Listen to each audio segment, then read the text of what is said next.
Hola, buenas tardes, ¿cómo están? Buenas tardes, días, dependiendo el- el momento que se ha visto esto. Bueno, empezamos con nuestra tercera exposición que le titulé Los pilares fundamentales del estructuralismo, Lévi-Strauss, Lacan, Barthes y Foucault, ¿no? De acuerdo a la pintura del desayuno estructuralista, ¿no? Que salió en en una revista francesa ahí por los años 70. Bueno, en esta ocasión tenemos a la doctora Diana Sofía Mendoza Santiago. Muchas gracias por venir, Sofía. Bueno, Muchas la gracias voy a a ti. presentar tantito para que ustedes la conozcan. Sofía, pues es alguien hija de la carrera de Letras Hispánicas, donde yo también estudié, ahí en la UAM. Iztapalapa, ¿no? De ahí, de sus hijas predilectas al parecer. O sea, yo no soy, ¿no? Pero bueno, Sofía muy atenta, siempre muy amable, ¿no? También conozco a su esposo, que ellos me vendían libros y ahorita ya es una ilustre doctora, ¿no? Bueno, pues saben que ella es doctora en teoría literaria por la Universidad Autónoma Metropolitana y profesora de asignatura y de la misma UAM, ¿no? También no solo se ha dedicado a eso, afortunadamente ha visto tal, pues ha estado en el taller literario de Eusebio Rubalcaba, ¿no? Que estaba ahí en la delegación Iztapalapa y pues también colaboró ahí en unos poemas para la revista Molina de Letras y también ha estado como autor en las actividades del programa de educación superior en centros de readaptación social el PEXER y pues también ha colaborado con diversos talleres de la delegaciones de literatura, ¿no? Pues a ella le interesa la literatura latinoamericana de siglos XX y XXI, poesía narrativa, literatura argentina, algo que yo me quería dedicar, pero me lastimé la rodilla y ya no lo hice, ¿no? Que soy un latinoamericanista frustrado entre filósofo latinoamericanista y bueno, ahorita solo soy un profesor errante, ¿no? Y escrituras del yo, estudios de diarios de escrituras, ¿no? Donde creo que trabajaste Girondo o algo así, ¿no? Si mal no recuerdo, ¿no? O así en general. No necesariamente, o sea, he Pero, estado como navegando las vanguardias, pero ok. también, digamos, ya en las últimas investigaciones que he hecho, pues más bien me he centrado como en diarios de escritores Ah, y cierto, que escritoras, ¿no? Sí, muy esas bien. fueron como Ah, las por eso últimas hablas del. investigaciones. Por eso te oí el pacto biográfico y yo con del Le Ujú, Journée, ujú. ¿verdad? Que es muy Cierto, interesante sí, eso también.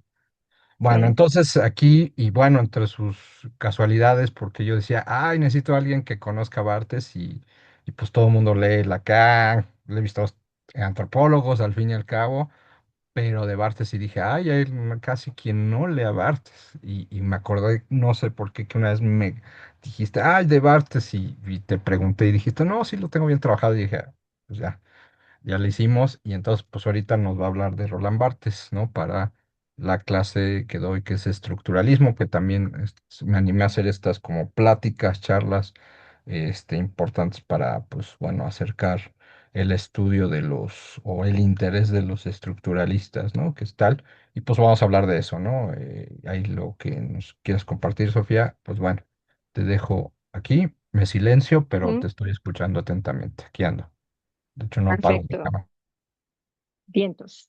Pues primero que nada, muchas gracias por la invitación. A mí siempre que se me invita a hablar de Bartes, yo feliz porque en efecto creo que es un autor que se trabaja poco, pero también quizás se le ha enfrascado mucho en las teorías literarias estructuralistas en este sentido.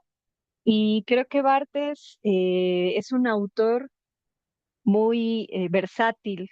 Incluso diría yo que su teoría nunca se mantuvo firme en el piso estructuralista, ¿no? Sino que fue un autor que fue reconociendo sus exageraciones al paso del trabajo de su propia teoría y fue recomponiendo en el camino ciertas cosas, ¿no? Entonces, a mí siempre me llamó la atención de Roland Barthes eso justamente, ¿no? Que es un crítico de su propia teoría y que además hacia el final de sus años propuso cosas que todavía se mantenían en sus búsquedas iniciales, pero que definitivamente trató de llevar al límite, ¿no? Esas exploraciones teóricas, incluso ya muy desapegadas de la academia y que quizás solamente vemos bajo la versión de sus seminarios últimos en el Colegio de Francia, ¿no? Pero definitivamente es un autor eh, polémico al inicio, para algunos exagerado, para algunos incluso molesto con la Academia Tradicional de Francia, pero que posteriormente se va reconociendo en terrenos en donde él mismo había, de los cuales él mismo se había alejado, ¿no? Por ejemplo, y de acuerdo también a mis intereses, a mí me sorprende mucho que haya explorado hacia el final de su época los escritos autobiográficos, ¿no? O por ejemplo, la escritura fragmentaria que se publicó ya después por medio de sus notas a los seminarios en el Colegio de Francia, ¿no? Entonces, cuando yo me acerqué a Barthes la primera vez, quizá en la etapa universitaria, pues lo primero que yo leí fue La muerte del autor, que quizá es uno de los textos con los que mayormente se le ha reconocido como aquel que detenta este estandarte de la inmanencia del texto, considerando que primero, para poder acercarnos a los textos de manera más, digamos, más correcta, de una manera más certera, habría que asesinar a la figura del autor.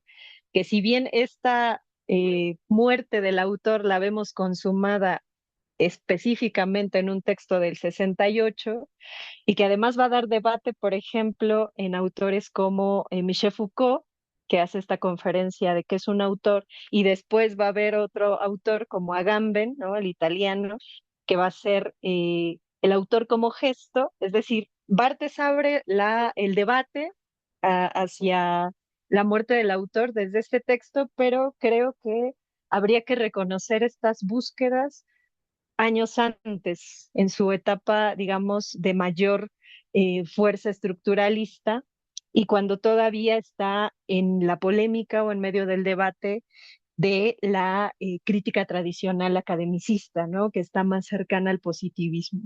Entonces, este recorrido que tiene Barthes a lo largo de toda su carrera teórica, a mí me sorprendió muchísimo porque conocí la muerte del autor primero, y a mí me alumbró muchísimo a la hora del análisis discursivo de los textos propiamente literarios, pero también después me sorprendió mucho ver cómo pasa Barthes de una especie de desplazamiento de la subjetividad en textos tan importantes como La muerte del autor hacia la eh, nueva discusión o la renovación de la discusión sobre la subjetividad hacia el final de sus días, es decir, en su etapa incluso más allá del postestructuralismo, ¿no? Entonces, ver toda esa evolución de un teórico que primero parece muy azotado, afirmando y declarando casi como manifiesto la muerte del autor, después regresa sobre la discusión de la subjetividad, abordando y estudiando textos que justamente parecen por la tradición entronizar la figura del autor, ¿no? Que sería, por ejemplo, el diario íntimo o la escritura autobiográfica, incluso también estas notas fragmentarias que se vuelven las notas a sus seminarios en el Colegio de Francia, que es lo único que conocemos, lo último, perdón, que conocemos de manera póstuma, ¿no? Pero que mantienen esa forma de notas, ¿no? Entonces, bueno, esto fue en principio lo que a mí me sucedió como lectora, que yo primero también afirmaba que había que asesinar al autor como instancia de producción de sentido de los textos, para después ir reconociendo mi gusto también por la escritura autobiográfica. Entonces, básicamente que yo sentía que estaba atravesando el mismo camino bartesiano, por muy pedante que quizá puede sonar mi aseveración, ¿no?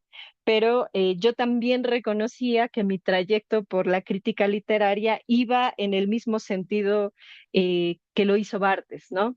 Primero ser quizá muy escandalosamente rupturista con la figura autoral como referente del sentido de los textos hacia un reconocimiento o un debate renovado sobre la figura del autor hacia el final de sus años, ¿no? Y que quizá esa es la etapa en la que yo me encuentro, por eso me interesa especialmente la escritura autobiográfica, ¿no? Porque en este sentido no sería tampoco la traslación o la traducción del proceso de configuración subjetiva de la manera tradicional positivista decimonónica, que es un poco con lo que discute en la primera etapa Barthes, ¿no? En la etapa más estructuralista, hacia más bien una reconsideración de la subjetividad fragmentaria que incluso en Barthes yo noto en su propuesta ética, ¿no? Que sería el final. Hay un libro que él ya no escribió,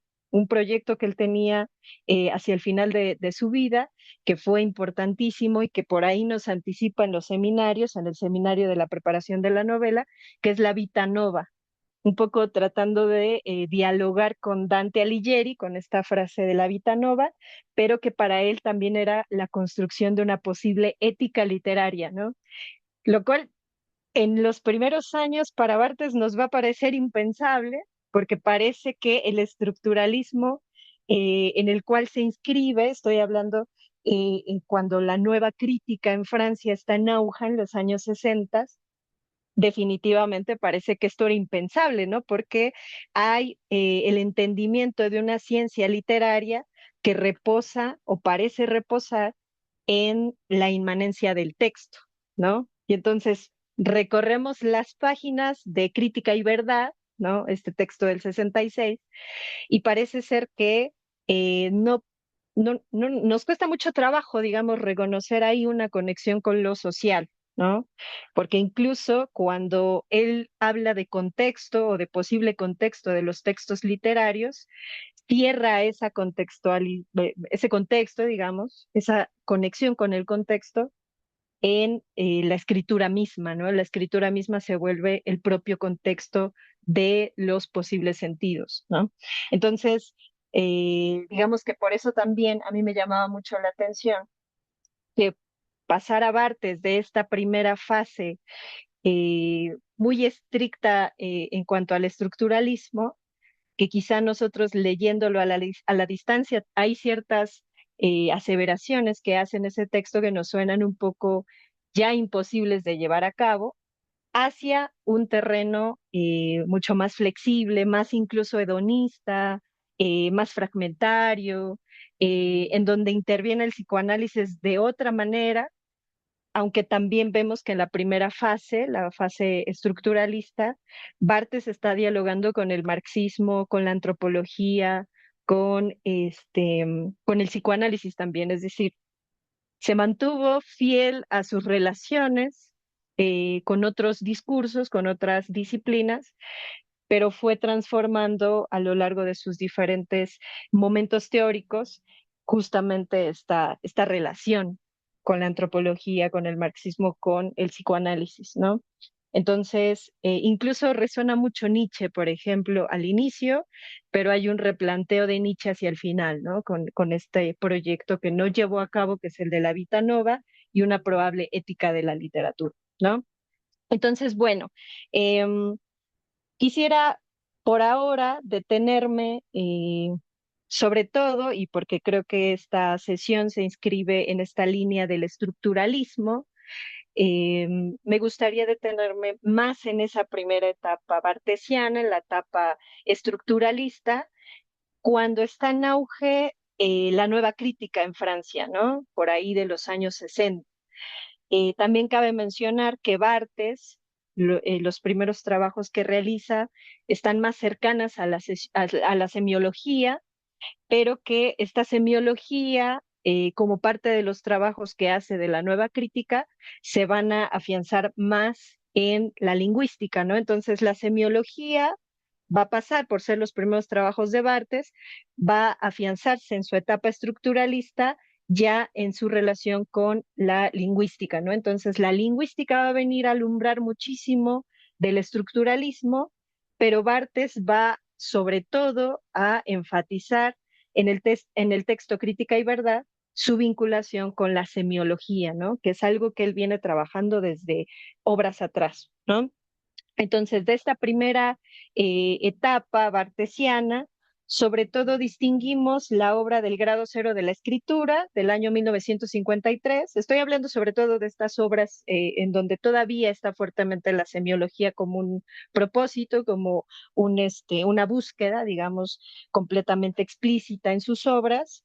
Michelet de 1954, Mitologías de 1957 y también estaríamos hablando ya en los años 60, asociado a la nueva crítica, de este brevísimo texto que se llama Crítica y Verdad del año 66, pero también de una supuesta biografía que hace sobre Racine, que también le cuesta una polémica. Es decir, el texto de Crítica y Verdad responde a una polémica que hay por ahí con la Academia Tradicional Francesa y que pues hablábamos un poco de esto, ¿no? De las polémicas que se van generando a lo largo de la formación de las críticas y teorías literarias. Y me parece que esta es una polémica interesante porque incluso también la retoma en textos tan importantes como La muerte del autor, ¿no? Entonces, bueno, la nueva crítica en Francia entonces está en auge, en principio asociado a la figura de Roland Barthes, ¿no? Como una respuesta a la crítica academicista tradicional francesa que tiene en su centro la perspectiva positivista.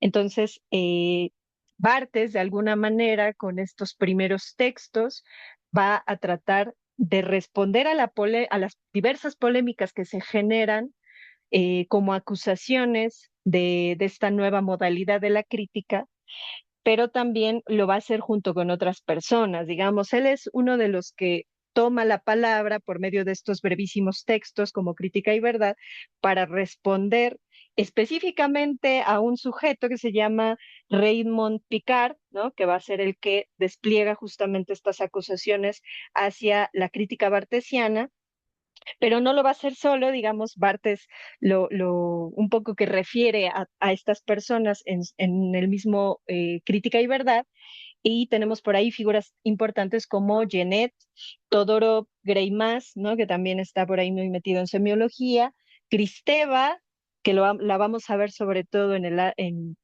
en el área, digamos, por el lado del psicoanálisis y el postestructuralismo también más adelante, Solers, Philip Solers, Dubrovsky y Starobinsky, digamos, son todos ellos los que están trabajando en esta tendencia de la nueva crítica, pero bueno, hoy nos interesa especialmente Barthes y creo que es importante mencionar que esta nueva crítica desde la perspectiva bartesiana no va a abandonar la lingüística ni tampoco va a abandonar sus primeros trabajos semiológicos, sino que Crítica y Verdad se va a proponer como un texto manifiesto, pero también un texto de apología, es decir, la primera parte de Crítica y Verdad va a ser una especie de defensa a las acusaciones polémicas que abre Picard, y la segunda parte va a funcionar como una suerte de manifiesto en donde va a poner en el centro de la discusión eh, la escritura, la ciencia literaria, la crítica y la lectura, ¿no?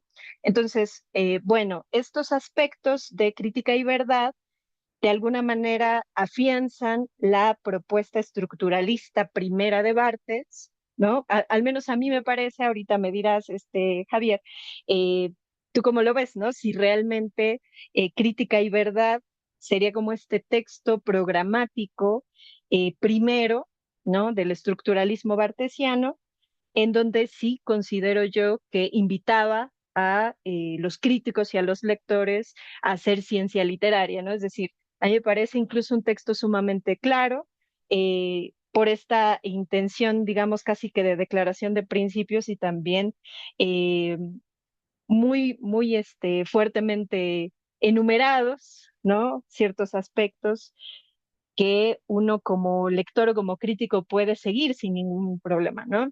Yo voy a decir Entonces, lo que le bueno, dije, perdón la sí, interrupción, no lo diría, no es un texto claro, es un texto estructurado, pero para nada claro. pues sí, O sea, sí, quizá programáticos, no, sí, nada, programático, sí, sí, definitivamente eso pero es un claro, no, aparte es un texto brevísimo, sí, pero que bueno, tiene, claro, sus sí, sí. complejidades, ¿no? Em, también se me ocurría el adjetivo claro, porque leyendo, por ejemplo, ya la etapa de Barthes más cercana a lo fragmentario, esos Mm, textos sí se vuelven en cierta medida ininteligibles, ¿no? Pero acá, por ser un texto, un ensayo brevísimo, programático, en donde incluso se apoya de ciertas subtítulos, de ciertos subtítulos o fragmentos en los que divide este texto, podemos irnos guiando con respecto a las diferentes incluso facetas o pasos a seguir, si se quiere, para poder lograr esta ciencia literaria, crítica de lectura y de escritura, ¿no? Porque todos estos elementos van unidos y relacionados para él, no está uno desapegado del otro, ¿no? Entonces, bueno, la nueva crítica que yo ahora trato de asociar bajo la importancia de este texto llamado Crítica y Verdad del año 66, constituye entonces una renovación eh, a la crítica, o sea, una ruptura, una renovación de la crítica tradicional que tiene toda la intención de ser objetivista, de ser positivista, pero que para Bartes, en la medida de su objetividad o en la persecución de esa objetividad y ese positivismo, lo único que hace esta crítica tradicional es generar una suerte de jerga eh, bajo la cual, es decir, una serie de categorías o de términos bajo los cuales se inscriben fenómenos literarios que se están leyendo de manera literal, es decir, Barthes un poco que acusa a la tradición literaria de encasillar a la literatura bajo ciertos términos sin haber entendido el funcionamiento verdadero de lo que constituye la literatura o las obras propiamente literarias, ¿no? Entonces, la crítica tradicional construye una especie de jerga bajo la cual lo único que hace es clasificar las obras, pero que en esta clasificación lo único que sacan a relucir es precisamente que no están comprendiendo las obras, ¿no? Entonces, esta falta de acercamiento que se vuelve solamente una descripción de la composición, pero nada más, y además la aseveración de que las obras literarias tienen un sentido y que la crítica lo que tendría que hacer es desentrañar ese sentido, Partes lo que hace con este texto, Crítica y Verdad, es proponer justamente que hay que vaciar de sentido las obras, ¿no? Esto creo que es bastante llamativo y es quizá también algo de lo que me gustaría dialogar contigo al final, porque sé que por ahí tenemos intereses en común al respecto del vacío, de la nada, que creo que en Bartes se va después a simbolizar, hablando de símbolos, se va a simbolizar bajo la figura del fantasma, pero que también resuena en otros teóricos como Jacques Derrida, ¿no? Entonces, bueno, acá yo veo el inicio de esa búsqueda en Crítica y Verdad y sería justamente el vaciamiento de los símbolos, es decir, la obra literaria no propone un sentido fijo, un sentido establecido. Lo que la obra literaria propondría estructuralmente es la configuración simbólica que propiciaría una lectura plural, una lectura múltiple, que jamás buscaría ceñirse a un sentido estrictamente fijo. Entonces, esto es una de las máximas defensas que encuentra Barthes en Crítica, bueno, que nos presenta Barthes en Crítica y Verdad, porque es una de las cosas que rastrean la crítica tradicional. La obra literaria debería de tener un sentido y yo como agente discursivo, como agente analítico de esas obras literarias, lo que puedo hacer es distinguir ese sentido, rastrear, encontrar ese sentido, ¿no? Entonces Barthes nos va a decir lo inverso. Las obras literarias son abiertas, no se cierran a un solo sentido, sino que están abiertas a la multiplicidad de los sentidos porque estructuralmente está hecha de esa manera. Pero acá es lo interesante en Barthes, es decir, no solamente considera que las obras son abiertas en sí mismas y que entonces, por lo tanto, son dispersas, inorgánicas y que en su inorganicidad nosotros no podríamos leerlas o acceder a ellas, sino lo inverso. Utiliza la lingüística que es un aliado grande del estructuralismo, ¿no?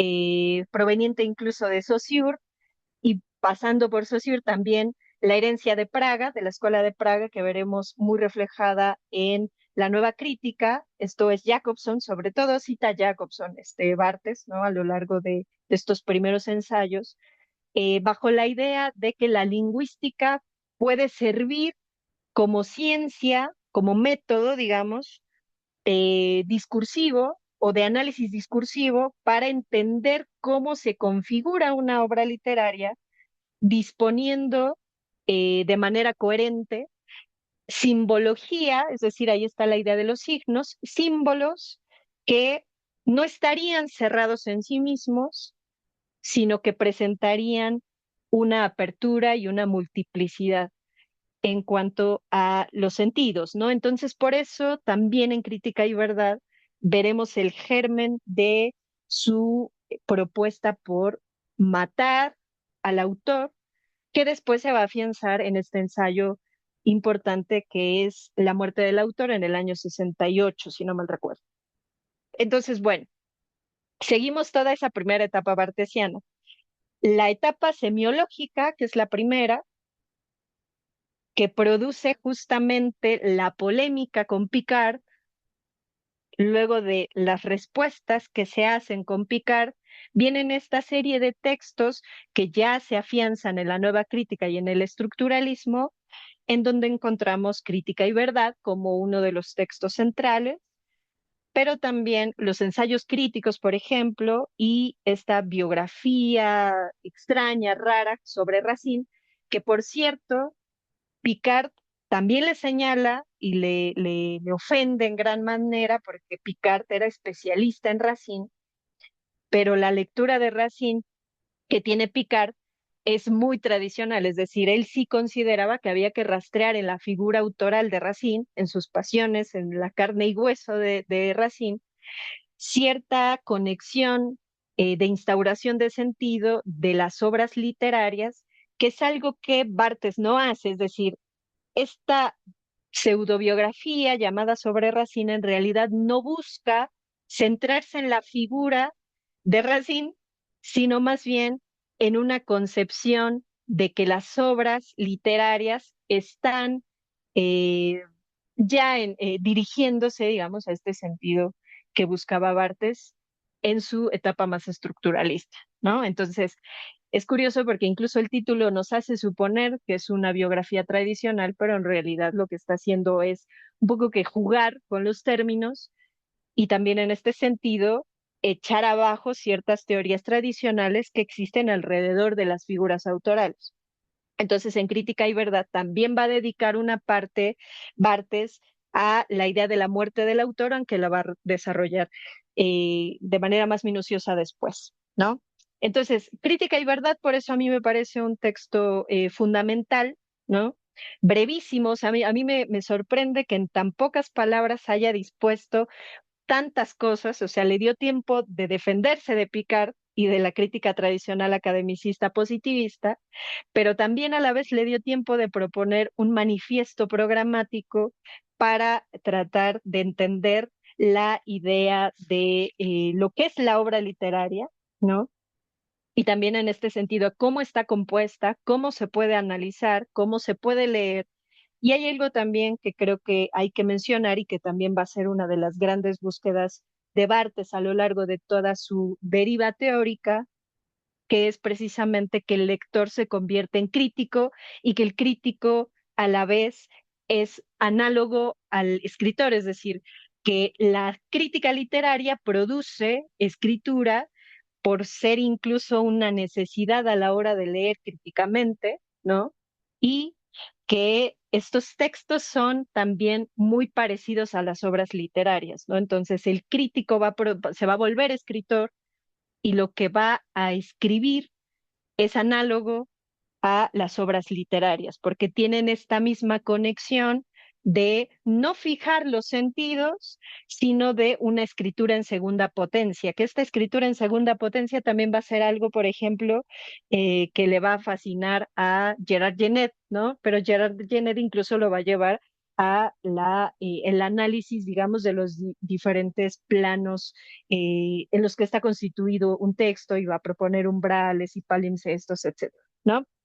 Pero bueno, entonces, respecto de la defensa, eh, me gustaría mencionar, ¿no? Que es esta primera parte de crítica y verdad, que de alguna manera se propone Picard como uno de los jueces máximos de esta crítica y que un poco acusando a la nueva crítica de ser rupturista y de incluso impostura, por ahí lo menciona Bartes en la primera parte, se ha dicho que los nuevos críticos somos gente que desplegamos simplemente falsedades e imposturas, lo coloca él como juez, como si estuviéramos en la etapa de la Inquisición, pues, ¿no? Es decir, hay una serie de valores morales que se le adjudican al crítico a la hora de querer ser rupturista, ¿no? A la hora de querer analizar las obras de esta manera. Entonces, pone por ahí, incluso entre comillas, la palabra ejecución, que es algo que Picard acusará, digamos, a los nuevos críticos por medio de esta palabra, ¿no? Y la segunda escritura, la que les he mencionado ahorita, que sería la continuación de la lectura crítica de la ciencia literaria que propone Barthes, para Picard y los suyos representaría una especie de amenaza o peligro, y en este sentido, por eso Barthes busca salir un poco de esa visión moralina de parte de los críticos tradicionales para presentar a su vez su propia perspectiva de las obras, ¿no? Y entonces va a haber ahí una frase, una etiqueta, una nomenclatura de la que Barthes se va a valer en la primera parte, que es el verosímil crítico. El verosímil crítico va a ser la forma en la cual Barthes va a explorar en Crítica y Verdad justamente este conjunto de reglas academicistas tradicionales que se ciñen o parecen ceñir su verdad en la idea del verosímil, que tiene que ver con el sentido común. Es decir, esta cuestión es verosímil en tanto que compagina con todo un cúmulo de personas que aluden a que eso es verdad, ¿no? Ese sería como en grandes rasgos el sentido común, ¿no? Y entonces lo que es creíble, digamos, para los demás, ¿no? Este verosímil crítico para Barthes sería justamente el talón de Aquiles de la crítica tradicional y sobre ese verosímil crítico se va a ir en contra en esta defensa de la nueva crítica, ¿no? Y entonces habla, por ejemplo, de que el verosímil crítico se alimenta mucho de la objetividad, pero esta objetividad no es en términos lingüísticos o de la ciencia literaria como él lo comprende, sino que solamente se ciñe en datos duros y esos datos duros están asociados a la exterioridad de la obra, ni siquiera tienen que ver con la obra, sino que alude a datos duros que reposan fuera de ella, ¿no? Y entonces hablará, por ejemplo, ahí de que la máxima objetividad desde el punto de vista de estos críticos tradicionales sería justamente la figura del autor, ¿no? Es decir, el autor es aquella instancia exterior de representación de los datos duros que haría concebir frente al estudio de una obra literaria la máxima objetividad, ¿no? Y entonces Barthes estará definitivamente en contra de esta pseudo-objetividad cientificista que reposa en la exterioridad de las obras frente a la imposibilidad de entender su estructura simbólica, solamente datos de la exterioridad, ¿no? Y entonces desde aquí, les decía, parte el germen de la muerte del autor que después aparecerá fuertemente en la crítica bartesiana, ¿no? Y entonces, la objetividad es una de esas reglas a seguir por parte de la crítica tradicional. La segunda es el gusto, y el gusto también está asociada a una crítica ideológica que va a desplegar Barthes al respecto de la burguesía. Y esto también va a aparecer, por ejemplo, en ensayos tan importantes como el efecto de realidad, ¿no? Y que hacia el final del texto, la discusión un poco que se centra en que el realismo burgués lo que busca es utilizar los detalles inútiles, ¿no? Y ciertos adornos o efectos de realidad como una especie de lujo de la narración que solamente tienen como propósito dar a entender que eso es real, ¿no? Dar el efecto de que eso es real, porque claro, en las casas burguesas parece que el exceso de los adornos que no tienen ninguna utilidad solamente tienen por función dar a denotar lo que es real y lo que no. Y entonces esos objetos inútiles, esos detalles inútiles, lo que anuncian es yo soy la realidad, ¿no? Entonces, bueno, de alguna manera el gusto, que va a ser uno de los segundos puntos que va a atacar Roland Barthes, va a ser justamente el gusto en asociación con la crítica a la ideología burguesa en Crítica y Verdad, aunque acá no se va a percibir tanto como en otros textos, pero ya empieza ahí a despuntar su crítica a la ideología burguesa, ¿no? Y el gusto desde esta perspectiva se volvería una suerte de valoración, ¿no? Moral, pero también a la vez estética, ¿no? Esto es algo que también Barthes va a tratar de contrarrestar porque los valores que están ahí dispuestos burguesmente bajo esta ideología va a ser la idea de lo bello y lo bueno como máximos estándares de lo que sí es literatura, ¿no? Como tercer aspecto está la idea de la claridad, ¿no? Que aquí viene lo que les comentaba de la jerga institucional que crea la crítica tradicional únicamente con la intención de clasificar las obras literarias sin lograr entenderlas, ¿no? Y entonces Barthes comenta al respecto que es necesario establecer una relación más difícil, ¿no? Lo menciona como algo difícil, ¿no? Establecer una relación difícil con nuestro propio lenguaje. Lo que haría esta claridad de la que se jacta la crítica positivista sería establecer una relación fácil, es decir, fácil en la medida de la claridad, y por eso la constitución de una jerga lo que produciría sería una categorización sencilla, clara, terminante, tajante, valorativa, etc. Y también otro de los aspectos que por medio de Crítica y Verdad va a defender Roland Barthes es la asimbolia, que es una especie de síntoma que va a reconocer Barthes en todos estos críticos, que es la postura reacia que tienen hacia leer las obras literarias en su nivel simbólico, como si nosotros observáramos las cosas y esas cosas no nos dijeran nada en absoluto, simplemente las reconoceríamos como entidades materiales, existenciales y ya, pero nosotros no tuviéramos la capacidad de reconocerlas. De hecho, esta palabra, asimbolia, proviene más bien de la psiquiatría, ¿no? Un poco ahí dialogando ya Barthes con otros discursos de otras disciplinas, la simbolia va a servirle a él para explicar o ejemplificar un síntoma que tendrían los críticos tradicionales frente a las obras literarias, es decir, las leen, pero lo único que hacen es reconocer sus partes, pero no van al segundo nivel, y el segundo nivel sería reconocer su composición, su estructura simbólica, que es algo que Barthes va a defender fuertemente, ¿no? Y entonces para ellos hay una suerte de ceguera del símbolo, no reconocen los símbolos, simplemente reconocen las cosas. Muy bien. Y entonces acá es donde Barthes va a colocar en el centro de la discusión la idea del símbolo, ¿no? Porque para él, les decía, en la búsqueda semiológica comienza de hecho desde sus primeros años, pero que acá se va a afianzar y se va a relacionar fuertemente con la lingüística, ¿no? Como un aspecto primordial del estructuralismo desde el punto de vista de la nueva crítica francesa, ¿no? Y entonces el símbolo para Barthes es una estructura del lenguaje, no es un sentido abstracto solamente, sino que para él la obra literaria va a estar compuesta de símbolos y estos símbolos tienen una estructura específica que el crítico sería capaz de reconocer, ¿no? Y entonces las obras literarias tienen o tendrían la capacidad de significar más de una sola cosa a la vez.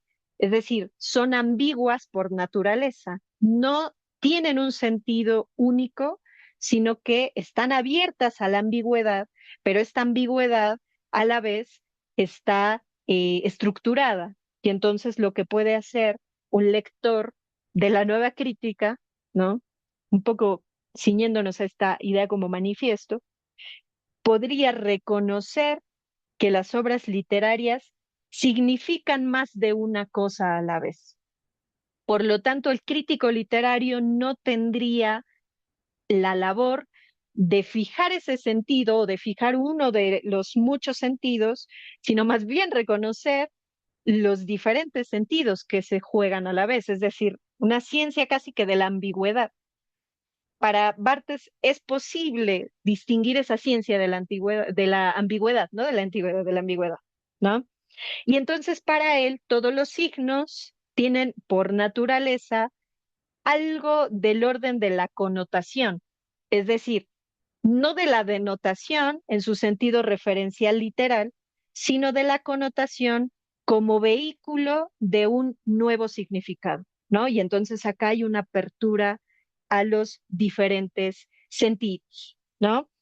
Y acá empieza la segunda parte, que es el manifiesto justamente, ¿no? El manifiesto, lo que yo consideraría una especie de eh, texto programático en donde habla de la teoría en los términos de la nueva crítica. Y acá me interesa mucho porque aparecen ciertas definiciones curiosas, una de ellas será la de la obra literaria, ¿no?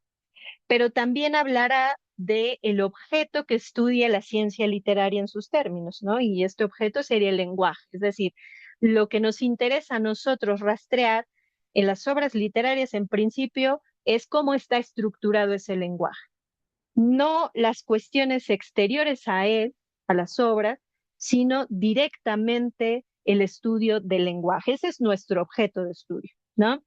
Y por lo tanto, esta es la verdad de la palabra misma, dice él, ¿no? Por eso el texto se va a llamar Crítica y Verdad, ¿no? La verdad ahí no está depositada en términos positivistas, sino en términos de que la verdad que nosotros podemos reconocer en las obras precisamente están asociadas a la idea del lenguaje, ¿no?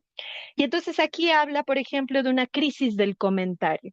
Dice, para nosotros lograr hacer una crítica, una nueva crítica, digamos, en sus términos, habría que poner en crisis el comentario. Y crisis también en este sentido lo entiende como un redescubrimiento de la naturaleza simbólica del lenguaje, ¿no? Y entonces el lenguaje no tiene en su estructura sentidos fijos y establecidos, sino que naturalmente el lenguaje tiene una esencia simbólica, acá también la idea de verdad, y esto se puede rastrear lingüísticamente, ¿no? Entonces, bueno, esto creo que también es importante mencionarlo porque para él sería necesario poner en crisis esa noción del lenguaje.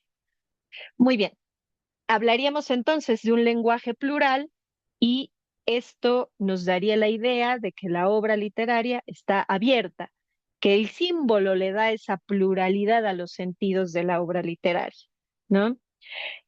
La obra, dice Barthes, propone y el hombre dispone. Para la crítica que hace a la vieja, a la crítica tradicional, ¿no? Más bien el hombre lo que haría sería proponerle el sentido a las obras. La inversión que hace Barthes por medio de este texto programático es que más bien la obra es la que propone diferentes sentidos y el hombre dispone de esos sentidos. No los fija, dispone de ellos, dialoga con ellos, interactúa con ellos, ¿no? Y esta disposición la va a llamar él como una segunda lengua. El crítico literario en este sentido estaría en contacto con esa segunda potencia del lenguaje, que sería enteramente simbólica, y sería también a la vez leer cómo se escribe. Por eso les decía al principio, para Barthes leer es equiparable a la escritura, porque el crítico literario a la vez se vuelve un escritor. La escritura que produce a través de la lectura de las obras literarias es equiparable con las obras literarias, ¿no? Entonces, para él, el lector crítico se vuelve también un escritor, de modo que no termina, parece ser, la literatura, ¿no? Para Barthes es inconmensurable, ¿no? Es infinita de alguna manera. Muy bien. Entonces, se puede entender las obras literarias por medio del reconocimiento de los códigos bajo los cuales está compuesta y en este sentido entender que esos códigos engendran sentidos múltiples, ¿no? Entonces, bueno, incluso en alguna parte, tratando de separarse de esta interpretación de los elementos exteriores al texto, hablará de que no hay ninguna vida práctica en las obras literarias para decirnos el sentido, un poco cortando los vínculos entre la obra literaria y las instauraciones o las instancias prácticas exteriores que parece ser que instauraban el sentido. Aquí quien instaura el sentido es la obra literaria en sí misma, ¿no? Y no necesitamos, dice Barthes, ninguna vida práctica para poder interpretarla, ¿no? Muy bien. Entonces, pone en el centro la ambigüedad, como les decía. Es ahí donde se genera una fundación de sentidos o una generación de sentidos múltiples, pero que tiene por naturaleza no cerrarse, sino más bien abrirse. Muy bien. Y propone, ya para terminar, tres aspectos interesantes de esto que es la ciencia de la literatura o de la escritura, porque de hecho él va a ponerle también bastante énfasis a la idea de la escritura para no, digamos, que caer en esta indefinición de la literatura como algo que todavía se puede rastrear en discusión en el formalismo ruso. Acá parece ser que la escritura es lo que afianza la idea de estructura para Barthes y entonces hablará de escritura fácilmente al referirse al objeto de estudio, pero también a la producción de sentidos, ¿no?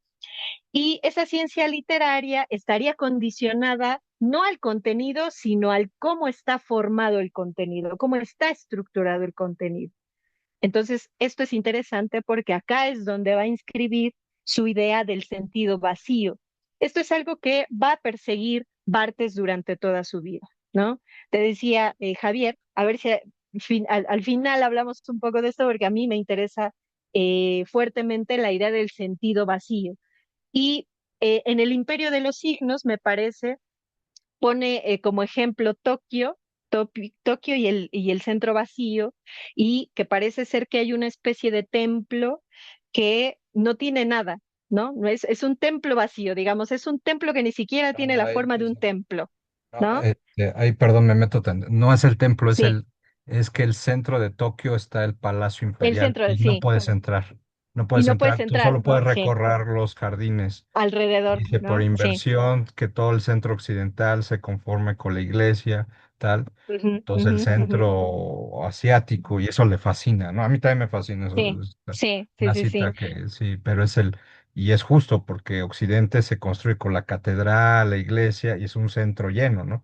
Si no, ahorita ve el Claro, Zócalo, sí, que siempre, precisamente es un centro claro. vacío y lleno, barroco, pero, Sí, es o sea, es como paradójico, inestable, ¿no? ¿no? Que Ujú, tenemos ujú, nosotros, ujú. pero todos los centros latinoamericanos De las están ciudades llenísimos. urbanos, sí. Que por Ujú, cierto, ahí hay que dar, si has ido a Latinoamérica, los centros de Latinoamérica se vacían el fin de semana y el de México no.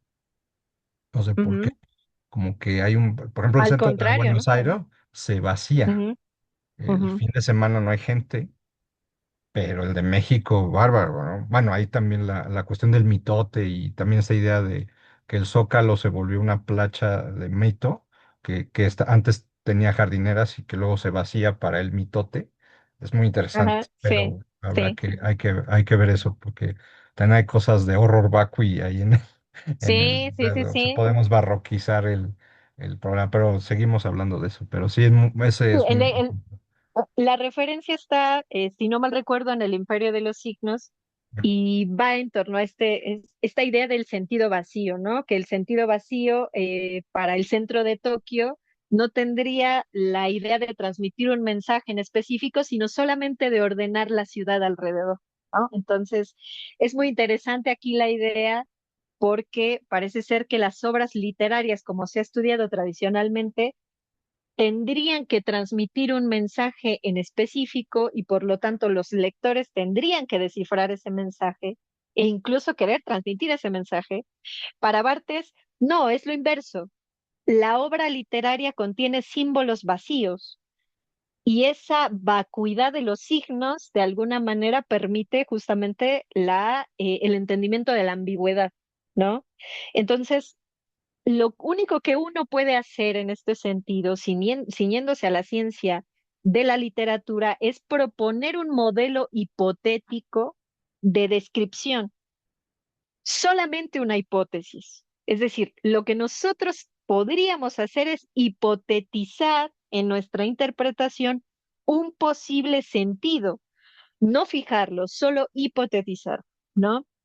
Y en este sentido, es precisamente porque el lenguaje engendra frases infinitas, ¿no? Es como parte de la naturaleza del lenguaje, no está ciñéndose a un solo sentido, sino que las frases son infinitas, engendra frases infinitas la obra literaria, ¿no?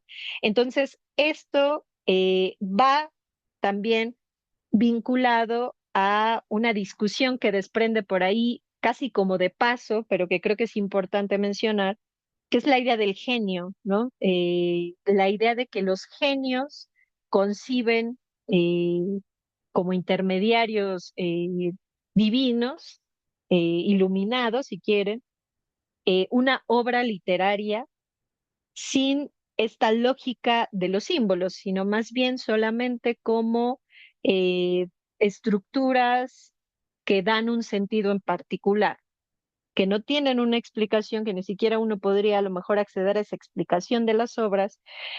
Para Bartes, lo que habría que entender de las obras literarias es que se genera una lógica simbólica, una lógica de los símbolos, y esa lógica son formas vacías, ¿no? Esto me interesa específicamente porque después le va a dar un nombre Bartes.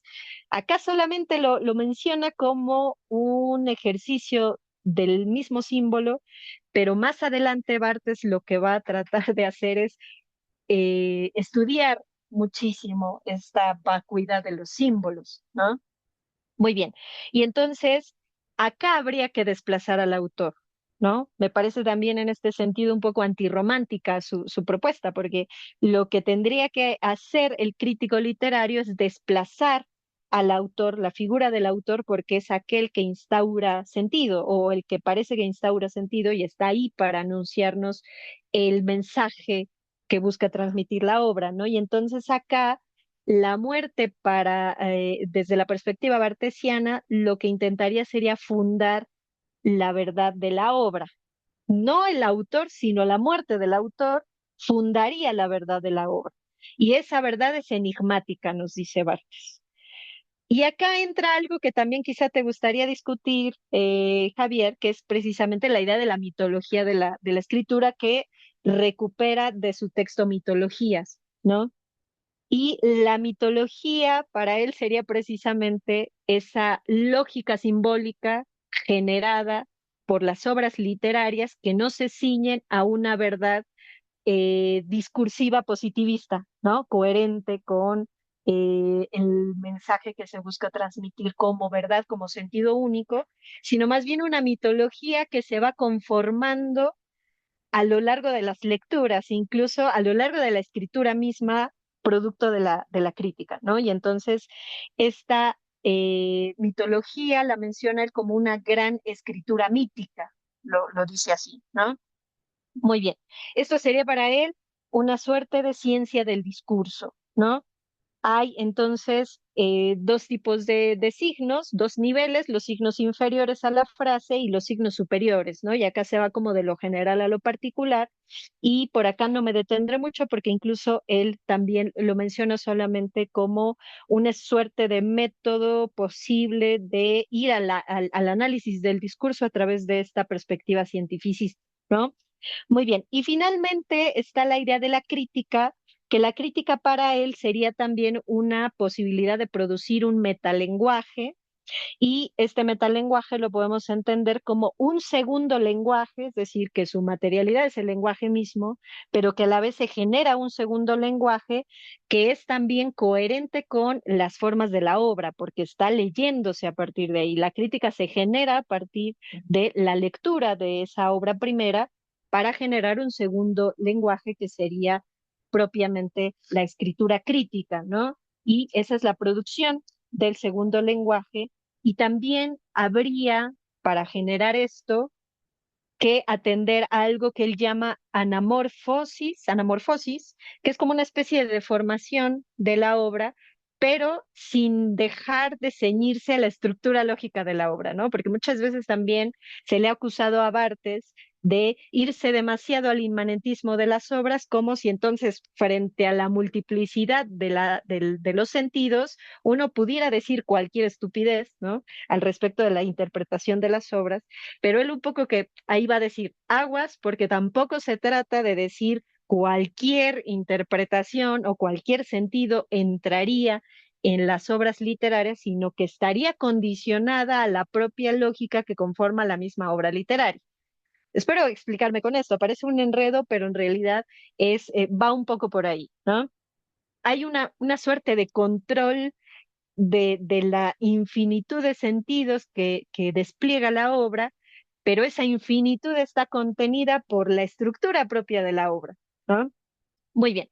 Y bueno, finalmente, ¿no? Cerrará este brevísimo texto con la idea de la lectura, un poco conectando con los aspectos anteriores, que sería un acto de plena escritura y en este sentido, lo que haría el lector crítico de la ciencia, de la nueva crítica, sería desprender el sentido, no descubrirlo, porque ante la idea del descubrimiento del sentido estaríamos nuevamente regresando a la consideración de que hay un solo sentido, hay un mensaje cifrado que uno tendría que reconocer y decodificar. Para Bartes, más bien habría que desprender el sentido, ¿no? No descubrirlo, sino desprenderlo. Y en este sentido, como parte de la lectura, y casi que cierra por ahí el círculo, como parte de la lectura, uno estaría obligado a escribir. No solamente disfrutar el texto, ¿no? Sino también escribir a partir de la lectura. Es decir, un lector se vuelve crítico y un crítico utiliza la lectura para poder concebir la escritura a la vez, ¿no? Entonces es como una especie de propuesta de crítica que estaría acompañada de la generación de nuevos textos, esto que él llama segunda escritura, para poder complementar de algún modo, o sea, que pueda uno transmitir ese segundo lenguaje, esa lengua en segunda potencia, por medio de un texto, de una escritura, que a la vez tiene la misma complejidad simbólica que la obra literaria.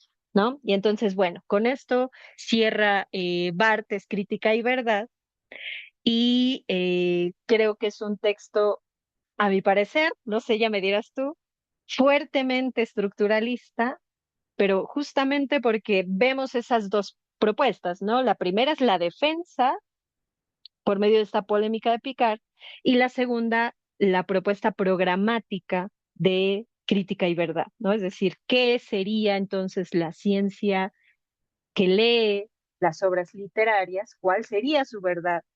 ¿Y cuál es la propuesta, la postura, perdón, del lector?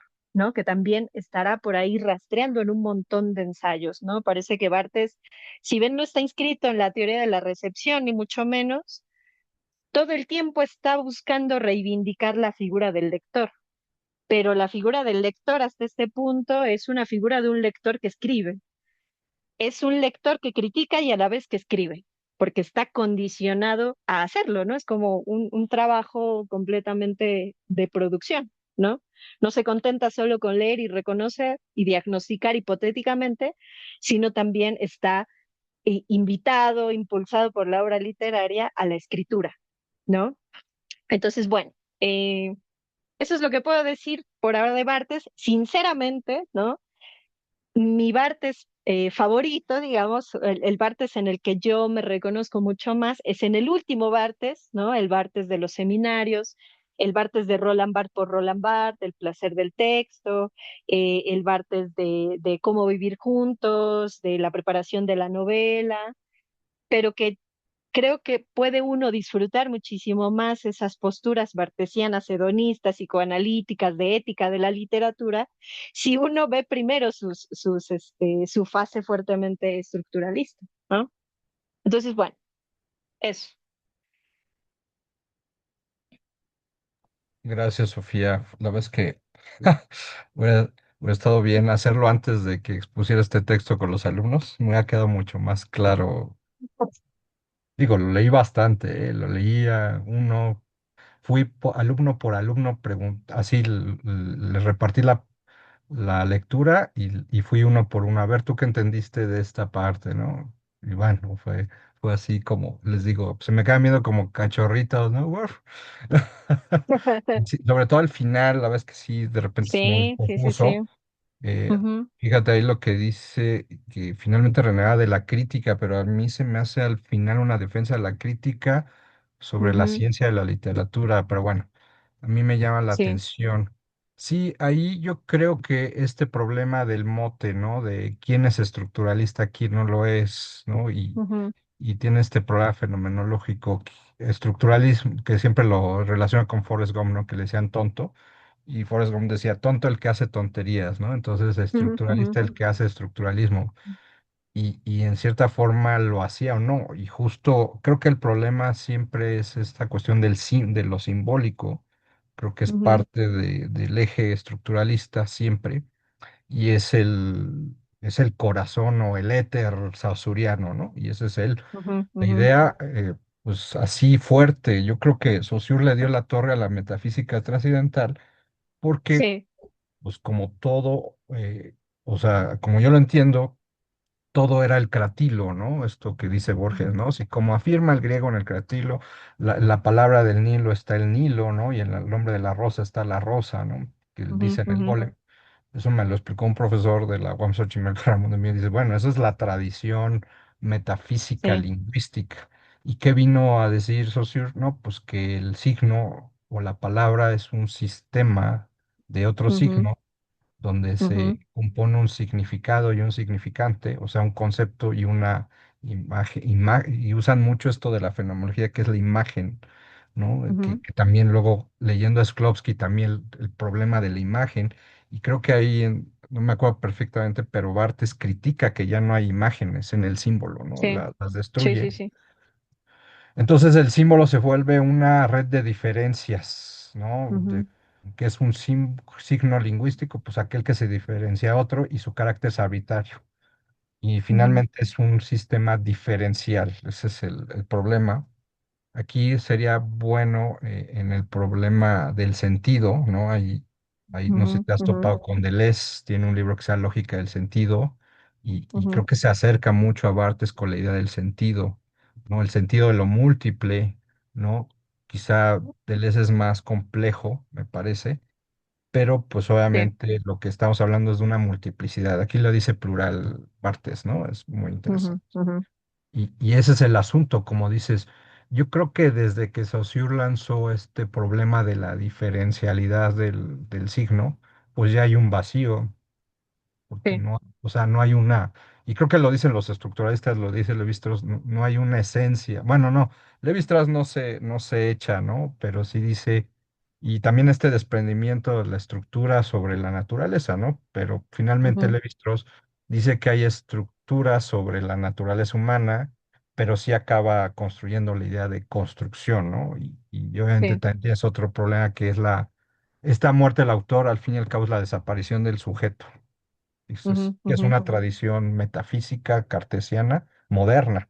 De ahí que totalmente, pues, el sí, estructuralismo sea posmoderno también, ¿no? Porque nos descentra bueno, por sí el paso de la Edad Media a la modernidad es el descentramiento de la referencia divina a una autorreferencialidad humana, que es el que llamamos sujeto, y que pues lo van a tener los racionalistas, sobre todo Descartes, que además sí, es la tradición metafísica de los franceses, ¿no? Creo que los alemanes, y bueno, sí, últimamente me he tocado con Spinoza, no es tan sencillo, ¿no? Que sí, hay la cuestión inmanente, ¿no? Entonces creo que desde ujú, Levi-Strauss ya está este problema de la estructura y tal, pero también pues la estructura ya lo usaba Marx, ujú, ujú, la usaba el Freud, ¿no? La idea inconsciente de discurso y ese es el problema, ¿no? ujú, En la plática de Levi-Strauss, cuando hablamos de la estructura y esta idea de Levi-Strauss del inconsciente, y mi amigo decía, Gerardo decía una cosa muy fuerte, ¿no? Es que cuando tú te peleas con un policía, no te estás peleando con el policía, te estás peleando con la estructura discursiva que tiene ujú, detrás. Entonces, sí, cuando te atrapa un policía, pues es el que está atrás, ¿no? Es el problema. Y yo creo que esto está el problema del autor, ¿no? Porque justo excelente de lo verosímil crítico, pues es también, por ahí también dice Bartes que hay que usar la ironía, porque la ujú, ironía nos permite ver las contradicciones metafísicas al fin y al cabo, ¿no? claro, Y entonces Bartes habla eso, ¿no? Por ejemplo, cuando empieza con Picard y también finalmente lo que uno entiende es que el método filológico era un método histórico, ¿no? Diacrónico que tenía que ujú, rastrear las fuentes que se encimaban uno a otro, ¿no? Pero también ujú, critica de Picard esta pureza del autor, ¿no? El autor sí, es puro. Entonces nada de psicoanálisis, nada de a gusto, ¿no? Yo le digo a mis alumnos, sí, la idea de que el autor no hace popó o no coge. sí, sí, sí, sí, sí, Entonces, sí, el sí. problema de la vieja crítica, ¿no? Incluso Sí, se Derrida, vuelve como esta figura sagrada, ¿no? Por eso sí, sí, sí, también hay la una idea de la sacralidad, asociación con sí, el genio, sí. sí, hay un Ujú, sacralismo, ¿no? Bueno, por parte lo lleva más allá, ni eso, ¿no? O sea, no hay, no sí, hay, ¿no? Sí, de ahí está un problema, ¿no? Lo dice, no lo encontré ahorita, dice, es que el lenguaje trastorna, desdobla y no sé qué dice, ¿no? Sobre el ujú. lenguaje, Casi el ¿no? inicio, me Desde, parece, sí, sí. desde al inicio sí lo dice cuando critica esta necesidad de la vieja crítica de no atender el texto, porque el lenguaje desdobla, ¿no? Entonces ahí ya Ujú, ujú, empiezan las complicaciones bartesianas. Sí, es que yo voy a convenir algo, es que el estructuralismo, o sea, empieza con el binarismo y descentramiento del sujeto, y a la vez yo creo que por ahí si te interesa eso, para mí ya está la idea de vacío, ujú, ujú, porque no hay un centro estable. Y también, no sé si te has topado con un autor que se llama Severo Sardiu, que es amigo ujú, de Foucault. Tiene un texto interesantísimo que se llama Barroco y tiene una parte donde sí, habla de la anamorfosis y ujú, me resonó mucho esta idea, ahora que él sale. Finalmente dice que la anamorfosis es cuando tienes dos centros, ¿no?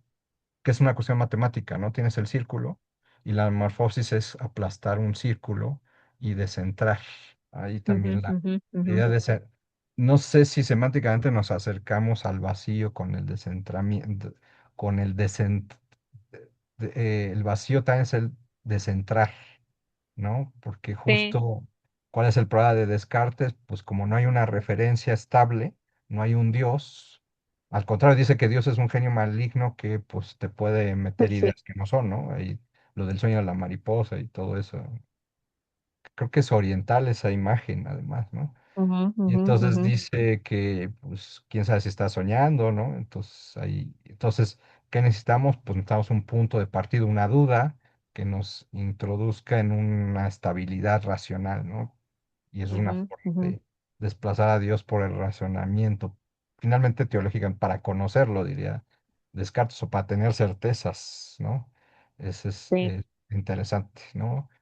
Entonces vienen los estructuralistas con el signo, ¿no? Viene Saussure, ¿no? A decir, no, pues no hay, ¿no? O sea, todas esas referencias son arbitrarias.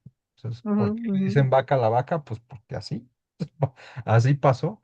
Incluso creo que Barthes tiene uno de los pleitos que tiene con Saussure es que el signo es inmotivado. Y esto es, ujú, creo que, fuerte del estructuralismo porque los signos, las palabras, quiere decir que Saussure en el curso de lingüista dice que esto es a huevo, o sea, tú le dices ujú, lápiz porque así es, porque el sistema te lo dice. Tú no le puedes llegar y decir, le vas a ir a la pipa salchicha, porque entonces vas a pedir referencialidad. Y sí, esto pues dice que es inmotivado. Y Bartes creo que el pleito que tienes con Saussure es que sí se puede motivar la lengua, pues obviamente desde la función poética, desde la literatura. ujú, Podemos hacer en la literatura estas tocar los signos, ¿no? Al fin y al cabo, ¿no? Que claro. es, lo relaciona con el formalismo, ¿no? La idea de extrañamiento. El extrañamiento Ujú, siempre es desautomatizar la lengua. Ahí también Saussure no conocía a los formalistas, Jacobson sí, tiene las dos tradiciones y pues, pum, ¿no? Porque además el ujú. nacimiento del estructuralismo es que Levi-Strauss encuentra a Claro, Jacobson en sí, Nueva York, sí. que hacen una cosa que se llama los gatos de Baudelaire y ahí viene todo el método. Ahí De hecho, empieza yo se todo, los claro, pongo. sí. Ahí ese es el método estructuralista, ¿no? Y es poner y es claro, ¿no? Porque uno diría, ¿esto qué tiene estructuralista? Porque después les pongo el de Todorov, el análisis estructural, los Ujú. esquemas de Genet, ¿no? De Greimas, ¿no? Dios nos ampare. Y pues es un lenguaje matemático, ¿no? Sí, Vamos a poner funciones, el personaje lactante, tal, vamos a ver todas las relaciones que tiene este personaje con todo, ¿no? Y pues es sí, interesante, y Bartes lo hacía, ¿no? Finalmente ese de ese Z, pues sí, contar lexías es pues unidades de sentido mínimo para desmenuzar el texto, ¿no? Ahí está el asunto, ¿no? Sí, que al final decían que pues, no más es como desmembrar tu coche para ver cómo funciona, ¿no? Y Ajá. ya, pero no Sí, importa. Entonces sí es interesante ese de Bartes, quizá ahí lo que me llama la atención, incluso, ¿no? Cuando habla de objetividad, ¿no? ¿Cuál es el nuevo objeto, ujú, ¿no? Y el nuevo ujú, objeto es, ay, eso no recuerdo, dice algo así como lo pertinente, ¿no? Habla de, como dijiste bien, no es decir lo ujú. que uno quiere, es lo que sea pertinente, lo que Sí, sea sí, sí, sí, hay una suerte peso, de, bueno, de claridad. condicionamiento por la misma, Sí, sí, no dicen, por el contenido de la obra, sino más bien por la forma en que se presenta ese contenido, ¿no? Y entonces, eso es cierto. eh, sí, digamos que critica la objetividad supuesta de la crítica tradicional, ¿no? Pero sí también de alguna forma Ah, no, tiene ya me algo acordé. de objetividad su Ya, nueva crítica, ¿no? ya me Sí. acordé que se conecta con la hermenéutica. Dice que lo que hay que hacer es inteligible. Lo que Ujú, tiene que ser sí, el nuevo sí, sí, objeto sí. es la inteligibilidad. La Y justo sale. inteligibilidad. Dice, ¿qué es eso? Pues es que les digo, bueno, ahí no saben, pero es lenguaje hermenéutico, lo usa Riquet. Inteligible es hacer visible lo invisible, básicamente, ¿no? O sea, Ujú, legible. ujú, Y tiene que ver con esta abyección, digo, no abyección, sino como esta proyección de los. La verdad es que también algo que cuando se ve estructuralismo, no se entiende ujú, que hay mucha fenomenología y cuesta mucho, yo creo que incluso a los críticos, bueno, porque tomé unos cursos de fenomenología y yo dije, bueno, pues es que, porque lo que dicen los manuales y dice dos, ¿cuándo nace el estructuralismo? Cuando Sartre muere y deja de ser una figura intelectual, ¿no? Y viene todo esto, ujú, pero pues, ujú, justo todos estos eran alumnos de Merleau-Ponty, leían a Husserl, leían a Heidegger y leían a tal, y entonces hay algo de Heidegger, de Husserl, ¿no? Yo creo que se entiende ujú. más que leían a Husserl, a Hegel, digo que leían a Heidegger y a Hegel y no se entienden que leían mucho a Husserl también. Y entonces uno tiene que Sí, rastrear esos gestos fenomenológicos como que después eran hermenéuticos, que son lo inteligible, ¿no? Y entonces cuando uno ve la cuestión de inteligibilidad, pues tiene que ver con esto del objeto, ¿no? De cómo abstraigo procesos mentales para entenderlos, ¿no? Y yo creo que el ujú, final es, como bien dices, ¿no? Y qué curioso Bartes que habla de esta objetividad y yo lo que decía y lo que yo entiendo del final es que dice Bartes, bueno, hay esta ciencia de literatura que hace esto y esto y esto, ¿no? Está la idea del lector, pero al fin y al cabo mete este problema psicoanalítico de la escritura que son deseos. Y ahí es cuando se vuelve un Bartes muy, muy abstracto, ¿no? Muy, no sé qué está diciendo, no sé a qué se refiere, pero si mal dice, bueno, empieza la escritura y la lectura, entonces parece que no hay una distinción clara entre lo que es leer y escribir, ¿no? claro. Y al Ujú, final me parece que Barthes dice que al fin y al cabo lo que hace la crítica es lo único que le importa al lector, al mismo crítico, ¿no? Es una cuestión de, pues no me importa, ¿no? Lo que me importa es algo que me signifique a mí mismo, ¿no? Que quizá ujú, tenga ujú. que ver con lo que decías del autobiografismo, ¿no? Pues, o sea, yo sí diría, al fin y al cabo, yo, ahí, por ejemplo, menciona, a mí me llamaría la atención, no, es que la muerte del autor también es el nacimiento del autobiografismo, Claro, porque sí. es por eso esos juegos bartesianos de Bartes por Roland Barthes o Bartes como yo me lo imagino, pues me voy a Sí. desdoblar y me voy a imaginar. Y la verdad es que sí acaba siendo una cuestión muy personal y también lo Ujú, relacionaría mucho con Proust. O sea, claro. Ujú, no es una sí. cuestión de decir quién soy yo, ¿no? Sino ficcionalizarme, ¿no? Al fin y al cabo. En Entonces, la preparación de la novela, por ejemplo, va a retomar a Proust fuertemente, ¿no? claro, Lo sí. menciona, de hecho, desde Crítica y Verdad. Yo creo que va a ser un Ah, autor claro, sí. que no abandona, ¿no? Sí, No Montaigne abandona la también. lectura de Proust, de Kafka, de Montaigne, ¿no? Ah, pues justo, Pero hacia el final, sí, en la preparación de la novela, eh, va incluso a cobrar mucho, mucho sentido esta cuestión del deseo, que yo casi siempre asocio en Barthes a la noción psicoanalítica del deseo, ¿no? sí, está Eh, acá. el deseo sería, en cierto sentido, como esta ausencia del objeto deseado, ¿no? Es decir, deseamos en tanto que está carente aquello que deseamos, que perseguimos, que buscamos, ¿no? Y entonces, nuevamente, todo el deseo es un móvil frente a algo ausente. Por eso a mí me obsesiona mucho en Bartes esas ideas, ¿no? El vacío, el fantasma, el deseo como carencia, la ausencia, que también un poco me obsesiona mucho en autores como Derrida, ¿no? Que también todo el Tan tiempo están estructural. tratando como, vamos a ponerle palabras y método al entendimiento del vacío, ¿no? Y también con esto del Sí, vacío ahí que mencionabas, sí, Sarduy, de hecho se encuentra Sarduy a Bartes, hay una foto por ahí de Bartes con Sarduy, ¿no? debe ser también Porque Teifel. me resulta, claro, sumamente coherente, digamos, lógico que se hayan encontrado y que no solo se hayan encontrado, sino que hayan compartido intereses, ¿no? Y creo que tiene que ver con esta idea del vacío. Hay un poema de José Lezama Lima, que de alguna manera es el papá de los pollitos del neobarroco cubano, ¿no? Y ahí está Sarduy, que se llama El pabellón vacío. Y precisamente va y retorna sobre la figura de la instauración del sujeto y el yo lírico lo que busca es hacerse un espacio vacío, ¿no? Pero se encuentra con la paradoja de si yo me hago un espacio vacío y me represento, ya no soy un vacío, ¿no? Entonces todo el tiempo el poema se queda como en el límite de representarse o no, o de representar el vacío o no, porque también si representas el vacío deja de ser vacío. Entonces, la representación del vacío tendría que ser no representación, ¿no? Entonces, estamos como en esa paradoja con Barthes, con Derrida, con Severo Sarduy, con el neobarroco, ¿no?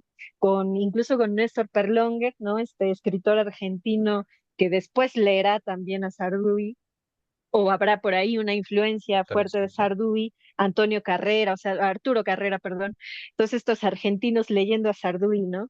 Este, que hablarán también de un modo de sepultar los sentidos, no de eliminarlos o de enrarecerlos o bueno, sí, de alguna manera deformarlos, con esto que decías, pero de sepultar el sentido, ¿no? Y el modo en que uno puede sepultar el sentido, ahí recuperan a Saussure hablando de añadir significantes al significado, ¿no? Es decir, sepulto el primer significante y añado significado segundo, significante, perdón, significante segundo, significante tercero, significante cuarto, así hasta perder el primer significante, ¿no?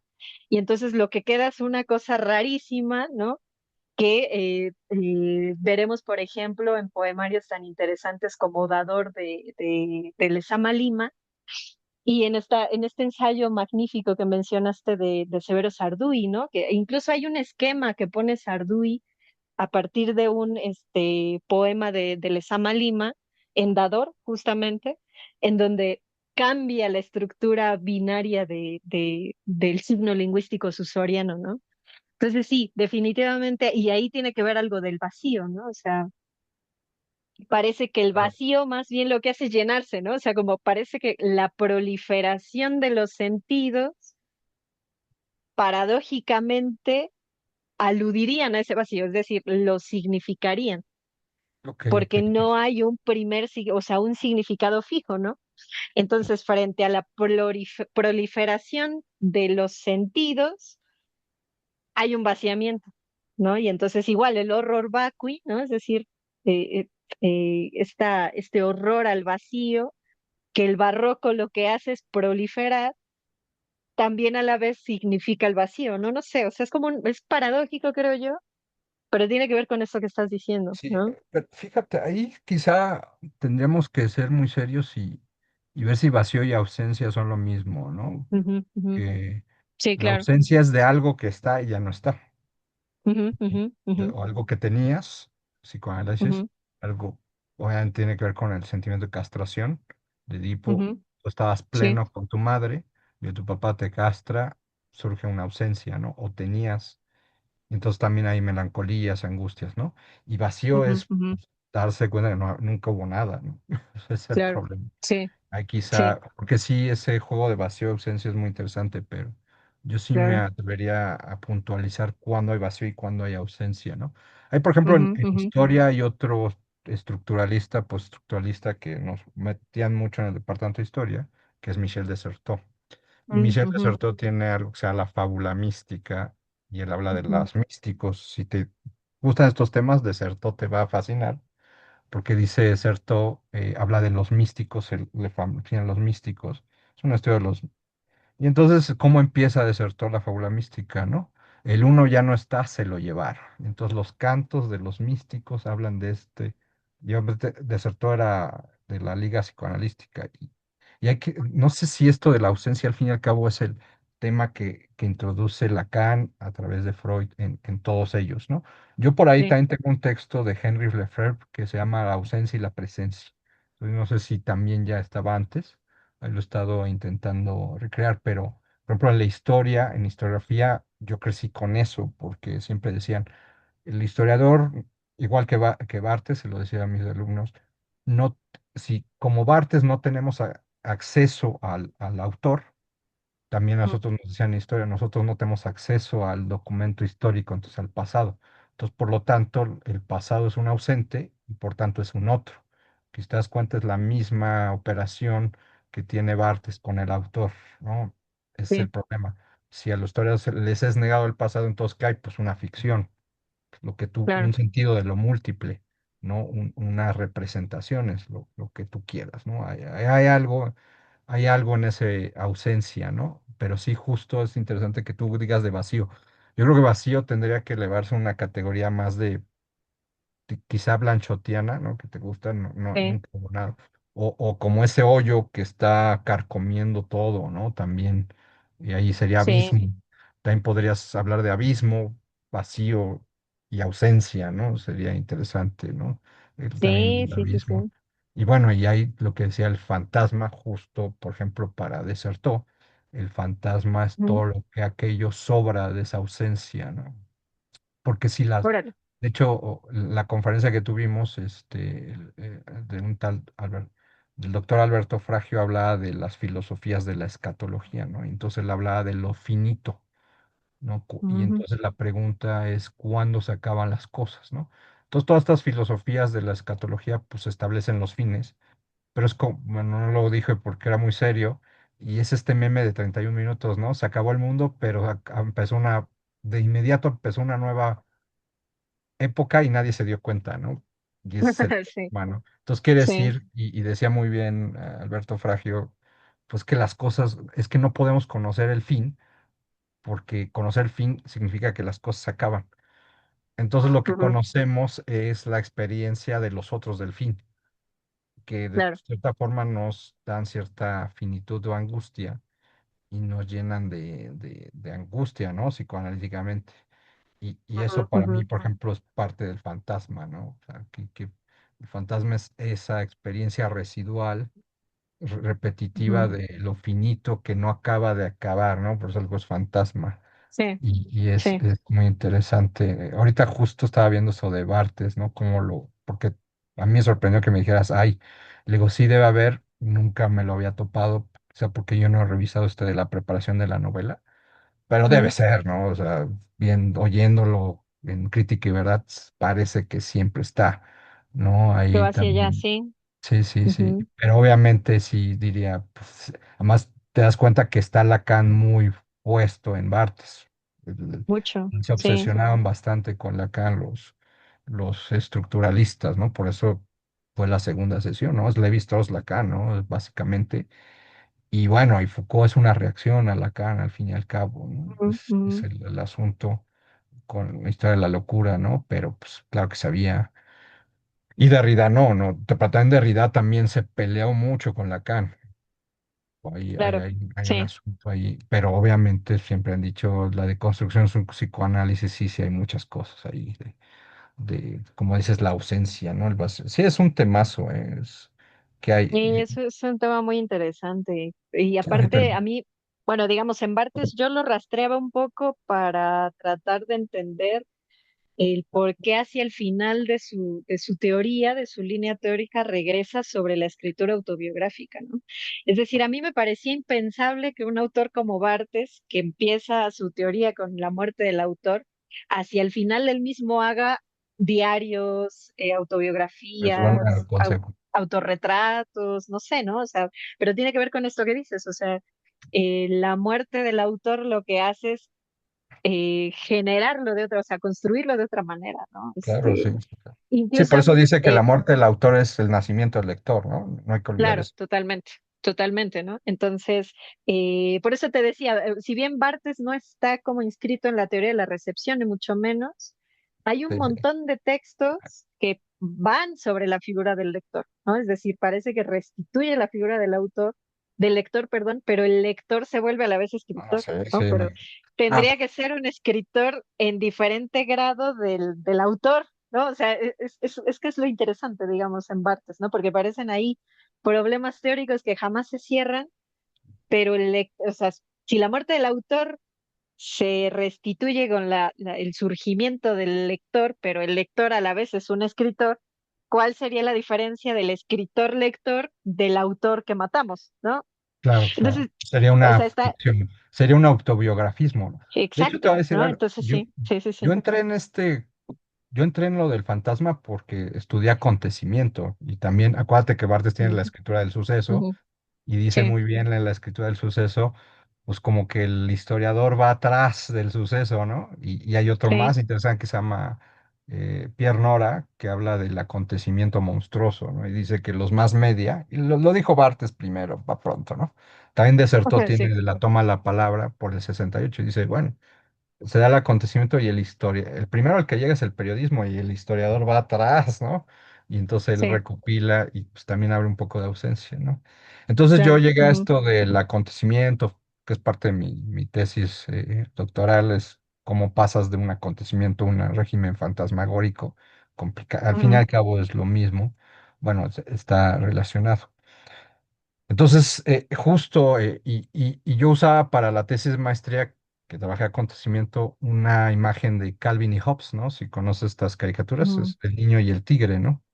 ujú, Calvin. ujú, Y hay una que estaba en mi Facebook hasta que me lo quitaran y decía Calvin, ¿no? Y empieza a hablar muy interesante de lo que es la historia. La historia, no existe la historia como tal. La historia es todos aquellos sucesos que nosotros pensamos como verdaderos, así bien, bien denso el cómic.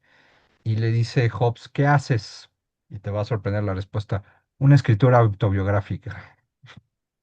Entonces, sí, también parte es esta muerte o cuestión de acontecimiento, ¿no? Porque también ujú, ujú, ujú, hay unas notas psicoanalíticas y ahí creo que estás muy obligada a repasar psicoanálisis si te gusta esto, ujú, pues repasa Lacan, ¿no? Con función y campo la palabra, sí, por ejemplo, cuando habla de las cadenas de significantes es muy fuerte y ujú, invierte a, porque es lo que va a decir, no hay Saussure, no hay tenemos dos significados y lo que tenemos es la represión, ¿no? Ese lo matematiza y esa es la represión o la castración y dice los significantes, ¿no? Y entonces lo que hace el análisis lacaniano es pues verter las barajas de la cadena de significantes para que el autor reconozca su propio significado, ¿no? Y te lo voy a decir simple, esto me lo dijo un cuate, cuando tienes un problema, le das vueltas, hasta que encuentras un nombre de eso que te pasa, ¿no? Eso es el síntoma. Entonces, decía uno, digo, ¿para qué sirve el análisis, el psicoanálisis? Pues para tú ponerle un nombre a eso que te pasa, porque seguro la cadena de significante está devorándote mm, sí, y es oral, ¿no? Estás piensa y piensa y necesitas un significado que dome esos significantes. Eso es parte del análisis. sí, Y eso es sí, sí, parte sí, sí, ese es el tratamiento del fantasma, básicamente. Por eso claro, Lacan sí, dice, mirar al fantasma a la cara y no mandarlo a las mañanas que canta, dice Lacan. sí, Y pues es parte, ¿no? Claro, ahí de repente sí te voy a decir algo que de Derrida y no creo en Barthes por lo que me dices que es muy interesante por eso no sabía eso de la autobiografía, no lo había, ujú, ujú, se me hace consecuente, pero obviamente esto que dice Calvin y Hobbes, bueno, ¿cuál es la única manera de autorregular la ficción? Pues en biografismo, la ujú, autoficción, ujú, la biografía, ¿no? Tú ponerte tú en contra, tú que necesitas. Por eso crítica y verdad, no sé si estás de acuerdo, acaba diciendo que la crítica solo sirve para que el autor encuentre su propio significado, ¿no? O sea, eso me pareció sí, a mí me pareció esa sí, lectura muy, muy fuerte porque ni siquiera es, no, porque por un lado dice, hay ciencia literaria y hay crítica, y la crítica debe ser esto, y solo debe ser el propio trabajo del crítico sobre su propia escritura y lectura. O sea, se vuelve una cosa muy personal, me sí, parece. Pues bueno, no por nada, y como bien dice, pues acabó en la biografía, pues sí, pues, sí, ¿qué totalmente, podemos sí, hacer, no? Y tiene que ver sí, mucho sí, con sí, y también porque tiene que ver mucho con las escrituras traumáticas, ¿no? Primo ujú, Levi, Semprún, ¿no? Eso que le gusta a ujú, César, ¿no? Todo es cómo yo lidio con el trauma, ¿no? Con el acontecimiento. Ponte a escribir, ¿no? También hay un psicoanalista más psicólogo que se llama Cyrulnik, ¿no? Que habla de la narración. Aunque el Cyrulnik dice muy bien que las narrativas sobre el trauma no disocian el trauma, pero sí te ayudan a conectar con la comunidad. Eso es muy interesante. ujú, Si no es que decir, pues digamos, sufres una violación, ¿no? O un trauma histórico, pues no escribiendo sobre eso te vas a curar, ¿verdad? Seríamos muy ingenuos, claro, pero sí es una forma de conectar, ¿no? Y es lo que pasó, por ejemplo, con el Holocausto judío. Como tuvieron muchos testimonios, hubo mucha gente, y Hollywood tiene algo de ver, pues ujú, obviamente esta narrativa conectó con la sensibilidad occidental, ¿no? Tanto que ahora cuando se habla de Palestina, pues suena tabú. ¿Por qué? Porque las narrativas del Holocausto nos han conmovido tanto que incluso lo trágico es que los han despersonalizado tanto que es muy curioso que no pueden ver que pues hacen lo mismo o algo parecido, ¿no? Lo cual es muy Claro, desesperanzador porque uno dice, bueno, tú vienes de narrar el holocausto, ¿cómo no te das cuenta que eso puede pasar en Palestina, ¿no? Y ahí dice, no, ay, no, es distinto. Y luego, pues, pues para mí sí, ¿no? O sea, ahí también vale la pena investigar por qué no se, no, a pesar de la narrativa, no hay una empatía sobre el pueblo de Israel o los judíos sobre los palestinos, ¿no? Es claro, muy sí. curioso. Es algo que también creo que hay que pensar De mucho. indagar por ahí, sí, Sí, sí, sí, porque sí. entonces, pues Irune, ¿qué diría, no? Entonces, parece ser que se volvió una propaganda de Estado, ¿no? Fue captado por el Estado y no se logró reconocer en otras, ¿no? Por ejemplo, todo eso yo lo vi o sea, gracias a César, yo lo vi en la Guerra Civil también, ¿no? Lo vimos Manuel y yo, Ujú, pero también ya lo empecé a ver con el imperialismo británico digo, europeo en Congo, en tal, ¿no? Aquí incluso en México vale la pena recobrar con la reforma, ¿no?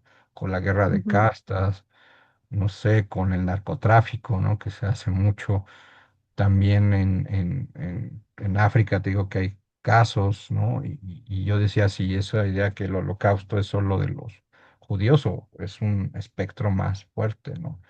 De cómo cenar. sí, Entonces, sí, ese es como, no, eso es lo que yo estoy ahorita, ¿no? Y por eso me interesa la fantasmagoría, ¿no?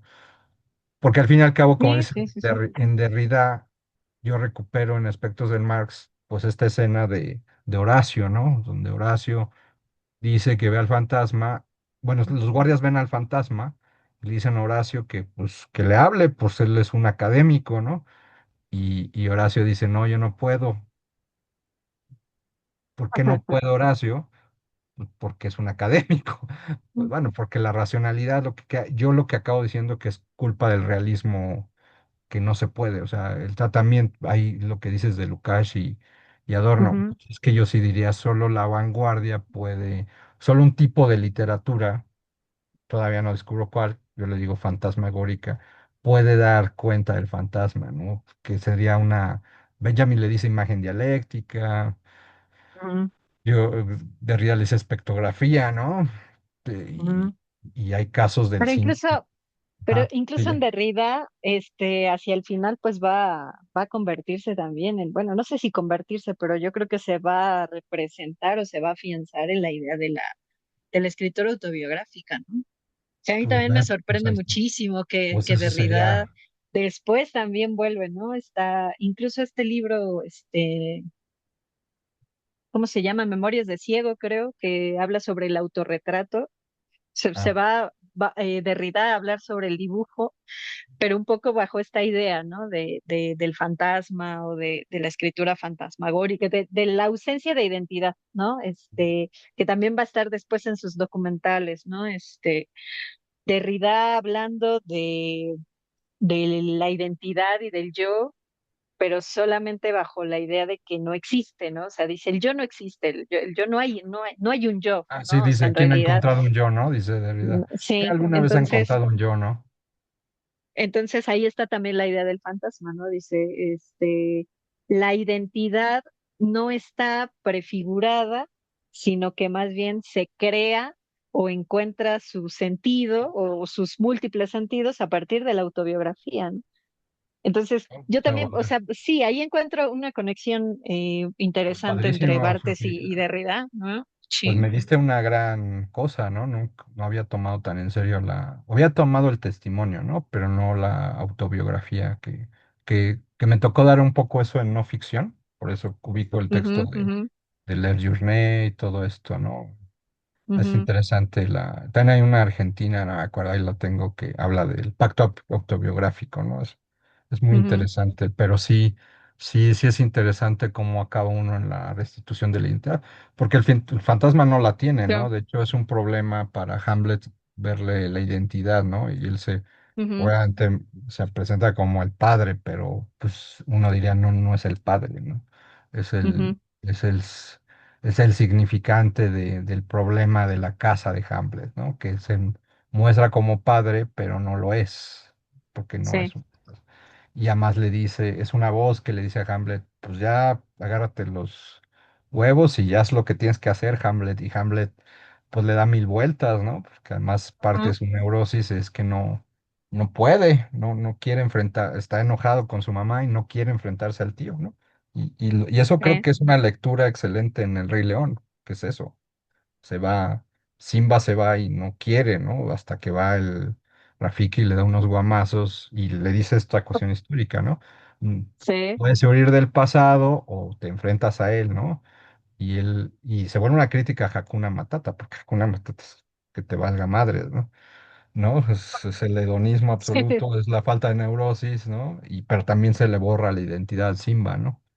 De hecho, no ujú, crece Simba, ¿no? Te das cuenta, deja de ser. sí, No deja de ser un cachorro hasta que se ve en él el padre, ¿no? Que es claro, muy una escena realmente. Y es una excelente lectura de Hamlet, por eso la mejor de Disney, ¿no? La más seria, o sea. sí. Y tiene que ver con recobrar su identidad pues ir a enfrentar a su tío, que es que le invade la identidad, ¿no? Pues eso es muy, muy fuerte, ¿no? Y pues es el Y ahora coraje. que, ahora que hablé de la novela esta de Vilamatas, igual yo creo que te interesaría mucho porque de hecho Sí, sí, cita sí, te escucho, sí. a Hamlet, Sí, cita claro. a Hamlet de esa parte, sí. Sí, sí, sí, me estaba acordando. Sí, qué bueno que la grabaste. Sí, la he querido volver a ver, ¿no? Porque como la escuché en el coche, fue así de, aquí hay cositas, ¿no? Y sobre todo de Blanchot, que no le ha entrado tan fuerte. Ujú, sí, Leí, de Blanchot también, leí la escritura del uff, ¿no? O sea, desastre, también, no, pues claro, sí, Tomás el Oscuro, el Paso Aude, todas sí. cosas bien complejas Y y, también ahí están, o sea, también ahí está metida la idea del fantasma, ¿no? O sí, sea, claro, para ya, Blanchot habría una necesidad de volverse una desaparición, o sea, de desaparecer como identidad para dar paso a un montón de cosas, ¿no? O sea, también, o sea, igual, ¿no? Un poco inscrito en no en no en el estructuralismo, pero sí de alguna manera en estas búsquedas que desprende el estructuralismo. De hecho, cita Bartes a Blanchot en Crítica y Verdad, ¿no? Pero también, o sea, todo el tiempo va a sí, estar sí, leyendo Bartes a Blanchot sí, en es cómo cierto, en la preparación de la novela vuelve sobre Blanchot, ¿no? Pero bajo claro, esta idea que dices tú, sí, sí, sí. O sea, Blanchot también es alguien sí, que tiene habría mucho. que mencionar, ¿no? Sí, también denso, ¿no? También muy Sí. denso.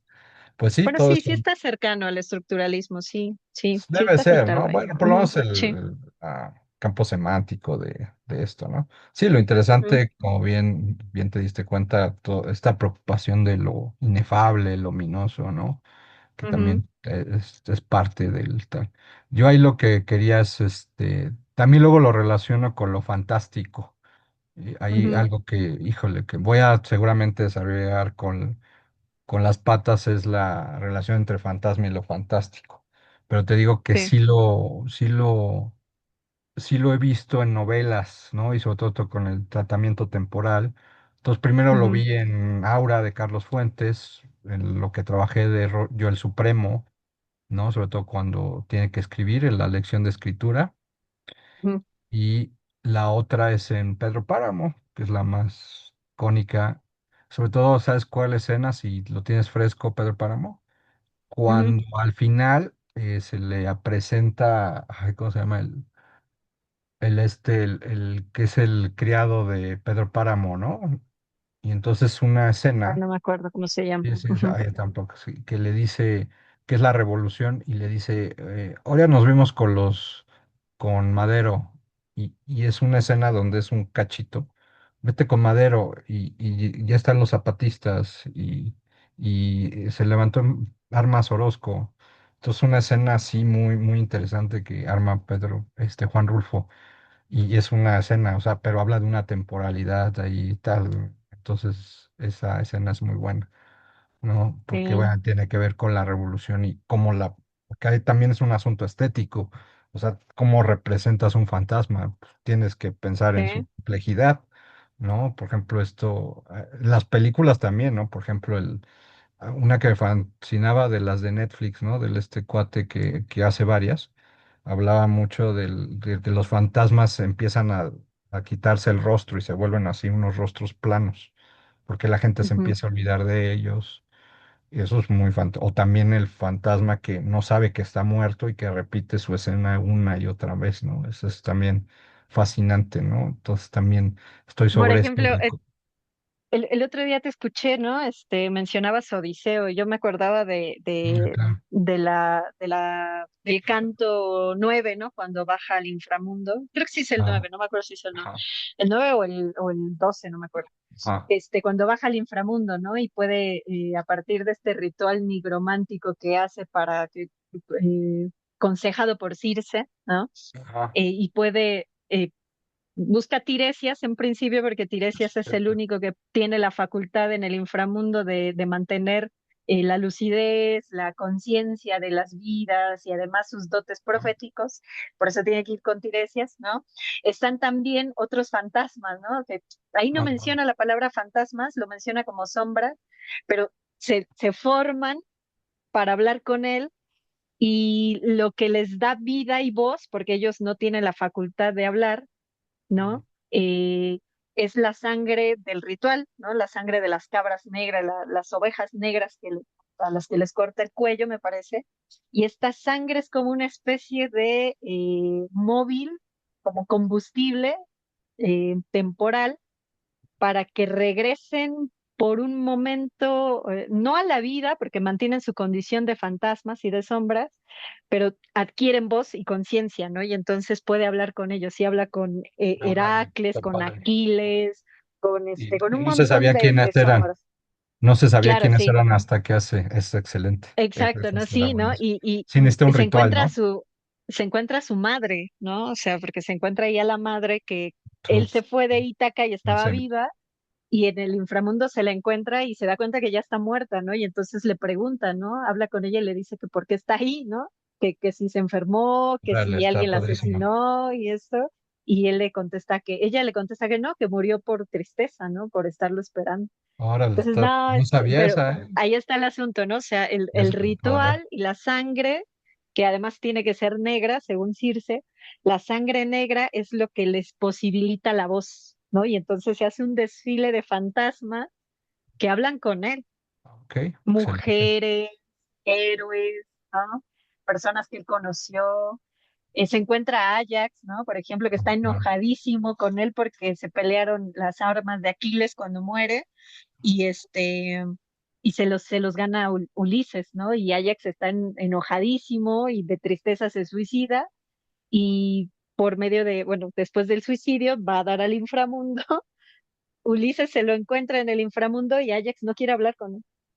Curioso, ¿no? Lo ve y lo ignora, se sigue, ¿no? Se Es sigue el derecho. Cacto 9. Ok, lo voy a checar, ¿eh? No me No, acuerdo si es el 9 porque bueno, es cuando ahorita empieza, debe de ser del 9 al 12. pero es lo de Circe, Se ¿no? cuentan las historias de Sí, Ulises bajo su propia voz cuando está con sí, los claro. feacios, Sí, sí, sí. pero una de esas aventuras es cuando va después de las sirenas, no, no es antes de las sirenas, después de Sí, los lo de las cíclopes, sirenas y los es creo el que, 10, me acuerdo perfectamente, porque se lo ajá, leí. entonces Las, ok, es cuando después de Circe, pues Circe lo ajá. manda, Sí, acuérdate no, que hace entonces como sí, es una después de las analepsis sirenas, ahí, ¿no? Se hace una claro, analepsis sí, ahí. De sí, eso sí, lo sí. recuerdo decirse y luego ya llega. Sí, lo acabo de leer el Baja semestre al pasado. inframundo, Sí, sí, baja al sí, es inframundo, cierto. Ulises. Sí, sí, Ujú, es interesante todo sí, eso de los... Uy, buen dato. Bueno, pues ahí, sí, sí, sí, sí. Pues no ahí sé. hay también otro dato occidental antiguo de Sí, los sí, sí, fantasmas, de las es sombras. interesante, ¿no? Hay una obra de Agamben que se llama Las Estancias, ¿no? Que es su tesis Ujú, doctoral que ujú. estudió en el POMS. Habla de la palabra y el Sí, fantasma, también. ese lo revisé, no lo he leído bien, pero también ya sabes que la delimitación, uy, me voy a meter con 20 Sí, autores, ¿no? Y nunca voy a acabar, ¿no? Y sí. también ahí está mucho de la palabra y el fantasma, ¿no? Sí, también, pues Quevedo, ¿no? Pues, tiene Ujú, muchas cosas. Sí, también, pues todas las categorías, ¿no? Fantasma, espectro, por ejemplo, también se habla del espectro, el fantasma no es lo mismo. Tú lo hablaste, el espectro. ujú, El ujú, espectro es el que regresa, el ujú, fantasma el ujú. que no se... por ejemplo, también esto que es sombra, ¿no? Sí, te Sombra, digo, luego ¿no? Acá se... no lo mencionan como Sí, fantasmas, sino como sí, sombras, ¿no? sí, y hay muchas cosas, ¿no? También recuerda que está el renacido, todos los fantasmas, Ujú, todos los ghouls de la literatura gótica son fantasmas al fin y al cabo, porque son renacidos. ujú. Y también te digo que está esta categoría del regreso. O sea, no podemos entrar a los fantasmas si no retornan temporalmente, ¿no? Ese es otro problema de su representación, ¿no? Tiene que ser Ahora que lo mencionas, hay un cuento de Emilia Pardo Bazán que mm, se llama La la- Resucitada. sí, claro, que ese es de los, sí. Sí, No, no, es buenísimo. no es sí, sí es la resucitada, sí, que la que está Sí, según muerta yo no, ¿no? y está oyendo todos, Empieza la historia desde que se sí, sí, que levanta, está digamos, muerta, sí, del sí, es féretro y resucitada, sí, regresa sí, con su familia y la sí, sí, familia pues se ahí, espanta y bueno, no se adaptan a ella. otro que está también que usé es el de Beloved, ¿no? De Toni Morrison. Ahí está, pues, hay una teoría fantasmagórica y fuerte, ¿no? Que es la esclavitud, el problema del espectro, ¿no? Porque ahí el espectro no deja ser a la mamá. Entonces solo a través del Ujú, amor se empieza a olvidar y cuando se empieza a enamorar, regresa a Beloved en forma de espectro, porque regresa materialmente a molestar a su mamá. Acá tiene su nombre, ¿no? Y entonces es muy, muy fuerte. Y de hecho empieza siendo así como muy, muy difícil, muy, muy contenida. Conforme ujú. pasa la historia va adquiriendo más fuerza, ¿no? Hasta ser reconocida como beloved, ¿no? Amada, ¿no? Entonces es fuertísimo, ¿no? Es excelente esa novela, ¿no? No sé si la has visto por la película, puedes verla. No, no, no, no. No, no, es el de Toni Morrison y pues obviamente es la historia de una señora, porque ¿cuál es el problema? Es una señora que prefirió matar a sus hijos para no entregarlos a la esclavitud, fue una noticia real No, y Toni Morrison la hace novela y pues imagino esta del espectro, ¿no? De Beloved. El problema es que a uno le corta la garganta y no lo mata y la otra sí muere. Y obviamente, ¿qué le pasa? Pues es mal vista por la comunidad afrodescendiente y por la ley, ¿no? Pero pues también hay un claro, sentido de justicia de prefiero entregarle a mis hijos a la muerte que al esclavismo, ¿no? Muy fuerte, ¿no? Entonces, órale. sí está, si puedes ver la película o leer la novela, es el premio Nobel del 83 y es de los grandes casos de espectros también, ¿no? O sea, y ahorita, Órale, sí. todo porque me No, interesa pues mucho un no, montón claro, de sí, te digo, es casos. lo que también algo que me pasaba porque un colega le digo, es que él lo entiende mucho en la cuestión temporalidad y historia, pero Ujú, obviamente por mis rasgos literarios le digo, no, es que tienes que ver y afortunadamente empecé a dar géneros populares y empecé a ver cuentos góticos y de fantasía, ¿no? De fantástico y dije, pues es que ahí está como dices, la sangre negra, ¿no? Es sí. como la literatura trata esto, ¿no? Y lo que quiero es relacionarlo con lo histórico, ¿no? Que tiene que ver Mm. con acontecimientos o sucesos históricos claros, ¿no? Y tendría que... También Por- está ¿Cuál? un cuento de Mariana Enríquez, que no sé si conozcas, que se Sí, llama claro. Chicos que vuelven. Mm. No, conozco a Enríquez de parte de noche y leí el de los Sí, peligros de fumar en la cama y ya. Chicos que Sí, también. vuelven se propuso primero como una novela, pero ahora ya se incluyó como un cuento, ¿no? Pero ¿Dónde está? también, o sea, y ahí está la conexión. Según yo, también están los peligros de fumar en la Ah, pues ahí cama, la si no tengo, mal recuerdo. aquí, justo, ahí lo Ujú. tengo. Y va sobre estos desaparecidos en Claro, Argentina, todo ¿no? O eso sea, sí. ahí está la conexión con lo político social, que regresan de la muerte o de la desaparición, porque no se sabe qué pasó con ellos, si los mataron, siguen Claro, secuestrados, claro. no saben. La familia lleva años buscándolos y regresan en su condición última en la que se fueron, es decir, pasaron 20 años, pero regresan bajo la misma apariencia, ¿no? Es decir, tienen nuevamente los años que tenían cuando se fueron, cuando desaparecieron, cuando los mataron, pero la sociedad ya no se adapta a ellos, es decir, la O el luto, familia ¿no? los expulsa, ¿no? Los regresa. Entonces la gente se vuelve como que un poco loca porque dice, pero ¿por qué los están regresando, no? Y claro, la está familia dice, padre. es que este no es mi hijo, ¿no? Porque de hecho ya pasaron 20 años y él debería de tener ahora 40 y tiene la misma edad, ¿no? Y Que es cuando se un- fue y no lo reconozco, no me interesa saber de él y nos vuelven a regresar, ¿no? bueno, está Es bueno. muy interesante, pero ahí tiene, digamos, el Sí, claro. correlato de la historia de Argentina y la desaparición. Sí, sí, bueno, yo también lo vi en Graffiti, ¿no? De Cortázar, Ujú. en Glenda, también Sí, eso de que solo a través de la escritura se uno puede dar cuenta de esto y en fin, ¿no? Pues bueno, Sofía, tenemos que acabar. Muchas bien, gracias pues por la sí. plática, pues muy No, gracias a ti. fructífera, pues muy bien, me diste una idea, un punto ciego que no sabía, que es la cuestión de la autobiografía, de la autoficción, ¿no? Es Ujú, ujú. interesante como esta lectura que haces, Bartes es interesante de tal. Creo que pues, pudimos articular lo mayor posible el pensamiento de Sí, Bartes. Digo, nos desviamos al fantasma, pero porque nos interesa, pero bueno. Yo le decía a los alumnos que nomás escuchen lo de Bartes y ya. sí, sí, sí, sí, lo Pero de lo del crítica y verdad. fantasma tiene que ver, ¿no? Yo, Ujú, de a lo largo porque es la forma de lidiar con el olvido, la ausencia, todo eso que son temas, como ya venimos, temas del estructuralismo que vienen de, obviamente, del psicoanálisis, ¿no? Que están totalmente, ahí sí. y, pues tiene que ver con lo que te decía del signo lingüístico, ¿no? Al fin, Ujú, creo que el ujú, signo lingüístico viene a destruir lo que Descartes intentó, que es poner el sujeto en lugar de Dios, y pues por quizá podemos hablar de posmodernidad o ujú, modernidad tardía, quién sabe, ¿no?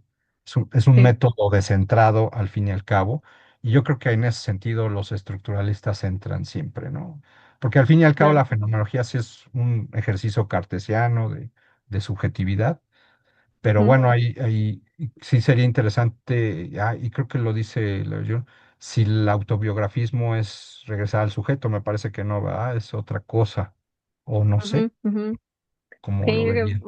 ahí está lo del pacto autobiográfico de Leyen, es muy debatible, ¿no? Muy, Pues ahí lo afortunadamente podrías, le podemos debatir muchas cosas. pues ahí puedes aprovechar a Víctor, ¿no? Que es filósofo, ¿no? Justo lo que les decía Sí, de lo que intenté, ¿no? Del sujeto trascendental, ¿no? Porque decía, bueno, ¿cuál es la forma estética del sujeto trascendental? Pues la realismo, ¿no? Porque el ujú, realismo, ujú, este, pues justo lo que critica Barthes, ¿no? Da un efecto de cartesiano quizá, ¿no? Y lo que hace la ujú, vanguardia es descentrar, ¿no? Multiplicidad, ¿no? También habrá que ver qué tan sana es la multiplicidad, ¿no? Es como si fuera algo controlable, ¿no? Pues también luego, claro. si nos va de mantas, digo, si necesitamos un punto trascendental, o como dice Deleuze y un amigo con Spinoza, si necesitamos un plano de inmanencia, ¿no? Que logre articular racionalmente nuestros problemas, ¿no? Y nuestras acciones. Ahí se van muchas Mm, cosas, ¿no? Pero ahí va. ujú, Pues muy bien, Sofía, muchas gracias. perfecto.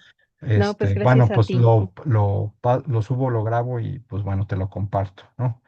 Bueno, Vientos, pues cuídate va. mucho. Sí, Bastantito.